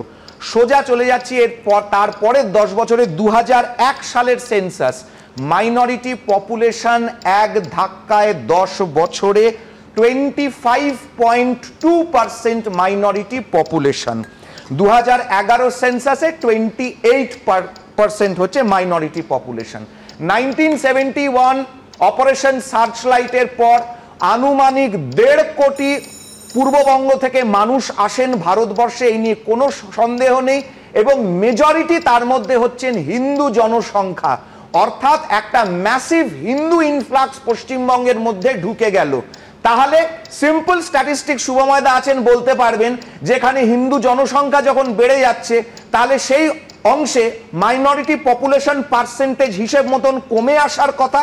আমি অপর দিকে চলে যাচ্ছি বাংলাদেশের পূর্ব পাকিস্তান তৎকালীন খুলনা জেলাতে, যেখানে দাঁড়িয়ে হচ্ছে আপনার 55% হিন্দু পপুলেশন এবং 45% মুসলিম পপুলেশন। পোস্ট পার্টিশন ইস্ট পাকিস্তানে আজকে দাঁড়িয়ে সেই খুলনাতে হচ্ছে 20% হিন্দু পপুলেশন এবং 80% মুসলিম পপুলেশন। অর্থাৎ একমাত্র হিন্দু মেজরিটি, মানে অন্য আরেকটি হিন্দু মেজরিটি জেলার মধ্যে পুরো হিন্দু সেই ইনফ্লাক্সটা ভারতবর্ষে চলে এসেছে। তাহলে পরে, এবং তার কন্ট্রারি মুর্শিদাবাদ, যেটা দাঁড়িয়েছিল 52% মাইনরিটি এবং 48% হিন্দু পপুলেশন 1951-এর সেন্সাসে, সেটা আজকে দাঁড়াচ্ছে 70% মাইনরিটি এবং 30% হচ্ছে হিন্দু পপুলেশন। তাহলে পরে একদিকে খুলনায়, যেখানে হিন্দু মেজরিটি ডিস্ট্রিক্টে হিন্দু কমে গেল, মুসলিম বেড়ে গেল। আবার ভারতবর্ষেও ঠিক একই জায়গায় মুসলিম মেজরিটি ডিস্ট্রিক্টে সম্পূর্ণ মুসলিম বেড়ে গেল এবং হিন্দু পুরো ইরাডিকেট হয়ে যাচ্ছে। এই তথ্য যদি থাকে তাহলে কত সংখ্যক মুসলিম অবৈধ অনুপ্রবেশ ভারতবর্ষে ঘটেছে যে আজকে মাইনরিটি পপুলেশন 19% থেকে 2011 সালের সেন্সাসে 28%, যেখানে ভারতবর্ষের অ্যাভারেজ প্রত্যেকটা রাজ্যে মুসলিম পপুলেশন পার্সেন্টেজ গ্রোথ হচ্ছে 0.8%। 1991 এর সেন্সাসের পরে 2001 থেকে গোটা ভারতবর্ষে 0.8 আছে, কিন্তু ভারতবর্ষে আসামে সেটা 1.8 হয়ে গেল। এই তথ্য এই ডেটা দিয়ে যদি আমাদেরকে এখন বলতে হয় তাহলে সেখানে সাম্প্রদায়িকতার কথা বলবেই, কিন্তু এটা সমস্যা। কিন্তু যে কথা আমরা আগে বলেছি 26% জমি নিয়ে 23% মানুষ আলাদা যখন হয়ে গেছে তখন তাদের সমস্যার কথা ভারতবর্ষের ভাবার কথা নয়। বন্ধুত্বের ক্ষেত্রে আমরা সাহায্য অবশ্যই করতে পারি, আমরা চাল ডাল তেল নুন পাঠাই, তাতে বিভিন্ন দেশ আটা পায়, খেয়ে পড়ে বাঁচে। আমাদের সময় এক সময় ওটা ভারতবর্ষই ছিল, সেই বসুধৈব কুটুম্বকমে আমরা অবশ্যই বিশ্বাস করব। কিন্তু আমি বলছি রাজস্বীর ফিগারে এক হচ্ছে, তুমি যদি বলতে আগে থেকে আমি ফিগার রেডি রাখতাম, কিন্তু দুটো ফ্যালাসি আছে। এক হচ্ছে ও জাম্পগুলো তোখানেই রিপিটে দেখে নেবেন, সেইখানেই জাম্পগুলো দিল রাজস্বী, যেখানে মাইনরিটির জনসংখ্যার পার্সেন্টেজ কমেছে সেইগুলো ও ঠিক সেইগুলো ডেটাগুলোই বললো যে বছরগুলোতে কখনো 10, কখনো 11, কখনো 12 বছরের গ্যাপটা দিল যেখানে মাইনরিটি পপুলেশন বেড়েছে, কমেছে যেটায় ও কিন্তু সেটাই গেল না, 1 নম্বর। 2 নম্বর হচ্ছে যে 71টা তুমি যেভাবে ব্যাখ্যা করলে এটাও তো পাশাপাশি বলতে হবে যে 1971 সালে স্বাধীন বাংলাদেশ প্রতিষ্ঠিত হওয়ার পর এই যে বিপুল সংখ্যক আমাদের ওই দেশ থেকে মানুষ এসেছিলেন তাদের মধ্যে প্রায় 85% থেকে 95% তারা ফেরত চলে গেছিল, সরকারি ডেটা বলছে, তারা এখানে থেকে যাননি, কিন্তু এটাও তো পাশাপাশি বলতে হবে। হ্যাঁ, তাহলে তাহলে তাহলে অবৈধ অনুপ্রবেশটা তাহলে কোন ধর্মের ভিত্তিতে ঢুকেছে এটা পরিষ্কার ডেটা বলে দিচ্ছে। কোন জাদু বলে 19% আজকে 28% হয়েছে? আপনি ইয়ার ওয়াইজ যে গ্রোথ পার্সেন্টেজ আছে আপনি শুধু সেটা বলুন। গোটা ভারতবর্ষে কোথাও 1.8 হয়নি। একেবারে রাজস্বী যে তথ্য দিচ্ছে এই তথ্যের মধ্যে কিন্তু ভুল নেই যে একটি সংখ্যালঘুদের পার্সেন্টেজ এখানে বেড়েছে, এই নিয়ে আলোচনা করতে হবে এবং একটি হিন্দু রাষ্ট্রবাদী দল হিসেবে তারা তাদের বক্তব্য রাখবে। কিন্তু একই সঙ্গে যেটা বলতে হবে যে 2005 সালে মমতা বন্দ্যোপাধ্যায় যখন এই 1 কোটির বক্তব্য রাখছেন তখন মমতা বন্দ্যোপাধ্যায় এনডিএ জোটের মধ্যেই ছিলেন, এটা একটু মনে করিয়ে দেওয়া দরকার। আমি আরেকটা কথা বলবো, সেটা হচ্ছে যে হিন্দু শরণার্থী যারা আসছেন, আমাদের তো যাদবপুর, অশোকনগর এই জায়গাগুলোয় তো মানুষ এসেছেন, আমরা তাদের আশ্রয় দিয়েছি সবাই মিলে। সুতরাং আজকের দিনে এটাও কিন্তু দেখতে হবে মতুয়াদের মতো হিন্দু সম্প্রদায়ভুক্ত মানুষ যেন, তাদেরও তো অনশনে বসতে হয়েছে, রাজনৈতিক আলোচনা আছে এর মধ্যে, কিন্তু এই ভয় যেন তাদের মনেও না ঢোকে। বাংলাদেশে হিন্দুদের ওপর যদি প্রচণ্ড অত্যাচার হয় তাহলে সেখানেও কিন্তু আমাদের রাষ্ট্রের দায়িত্ব আছে যে তাদেরকে আশ্রয় দেওয়া। বাংলাদেশে হিন্দুদের উপর যদি অত্যাচার হয় তাহলে পরে সরদার বল্লভভাই প্যাটেল দাঁড়িয়ে নিজামকে যে কথাটা বলেছিলেন, যে থ্রেটটা সরদার বল্লভভাই প্যাটেলকে দেওয়া হয়েছিল, হায়দ্রাবাদে 1.5 কোটি হিন্দু আছে তাদেরকে কচু কাটা করা হবে, সরদার বল্লভভাই প্যাটেল একটি কথা বলেছিলেন তখন, এবং এটা অন রেকর্ড আছে। তখন আমরা কি করব?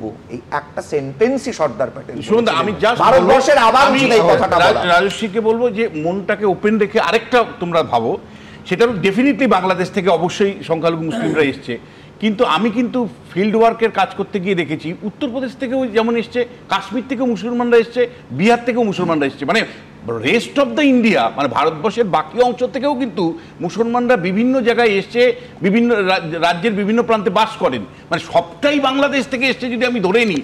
আমি বলবো যে কেন বিশ্বনাথদা, কাশ্মীর কেন জান্নাতের জায়গা, যেখানে আমি ইতিহাস থেকে একেবারে বর্তমানে ফিরবো। আপনারা কি বলেছেন, প্রচুর মন্তব্য এই নিয়ে জমা হয়ে গেছে। দ্রুত একটা নিয়ে নেব। সুব্রত পাল তিনি লিখছেন, অবৈধ অনুপ্রবেশকারীদের সুবিধে দেওয়ার অর্থ রাজ্যের অর্থনৈতিক ব্যবস্থাকে পঙ্গু করা। পরের মন্তব্য করছেন সমর ভৌমিক, তিনি লিখছেন, বাংলাদেশিরা এতদিন আমাদের রাজ্যে ছিল কি করে, সেটাই আসল প্রশ্ন। ভূপতি নস্কর লিখছেন, দেশের বা রাজ্যের নাগরিক নয় অথচ সরকারি প্রকল্পের সুবিধে পাচ্ছে, এটা সত্যি হাস্যকর। শেখ শামীম লিখছেন, অনুপ্রবেশকারীরা স্বেচ্ছায় ফিরে যাচ্ছে, এটা এসআইআর এর সাফল্যের প্রথম ধাপ। সুভাষ ঘোষাজ্জা লিখছেন, অনুপ্রবেশ আটকাতে ব্যর্থ হয়ে এখন অনুপ্রবেশকারীদের তাড়ানোর কৃতিত্ব নিয়ে লড়াই চলছে।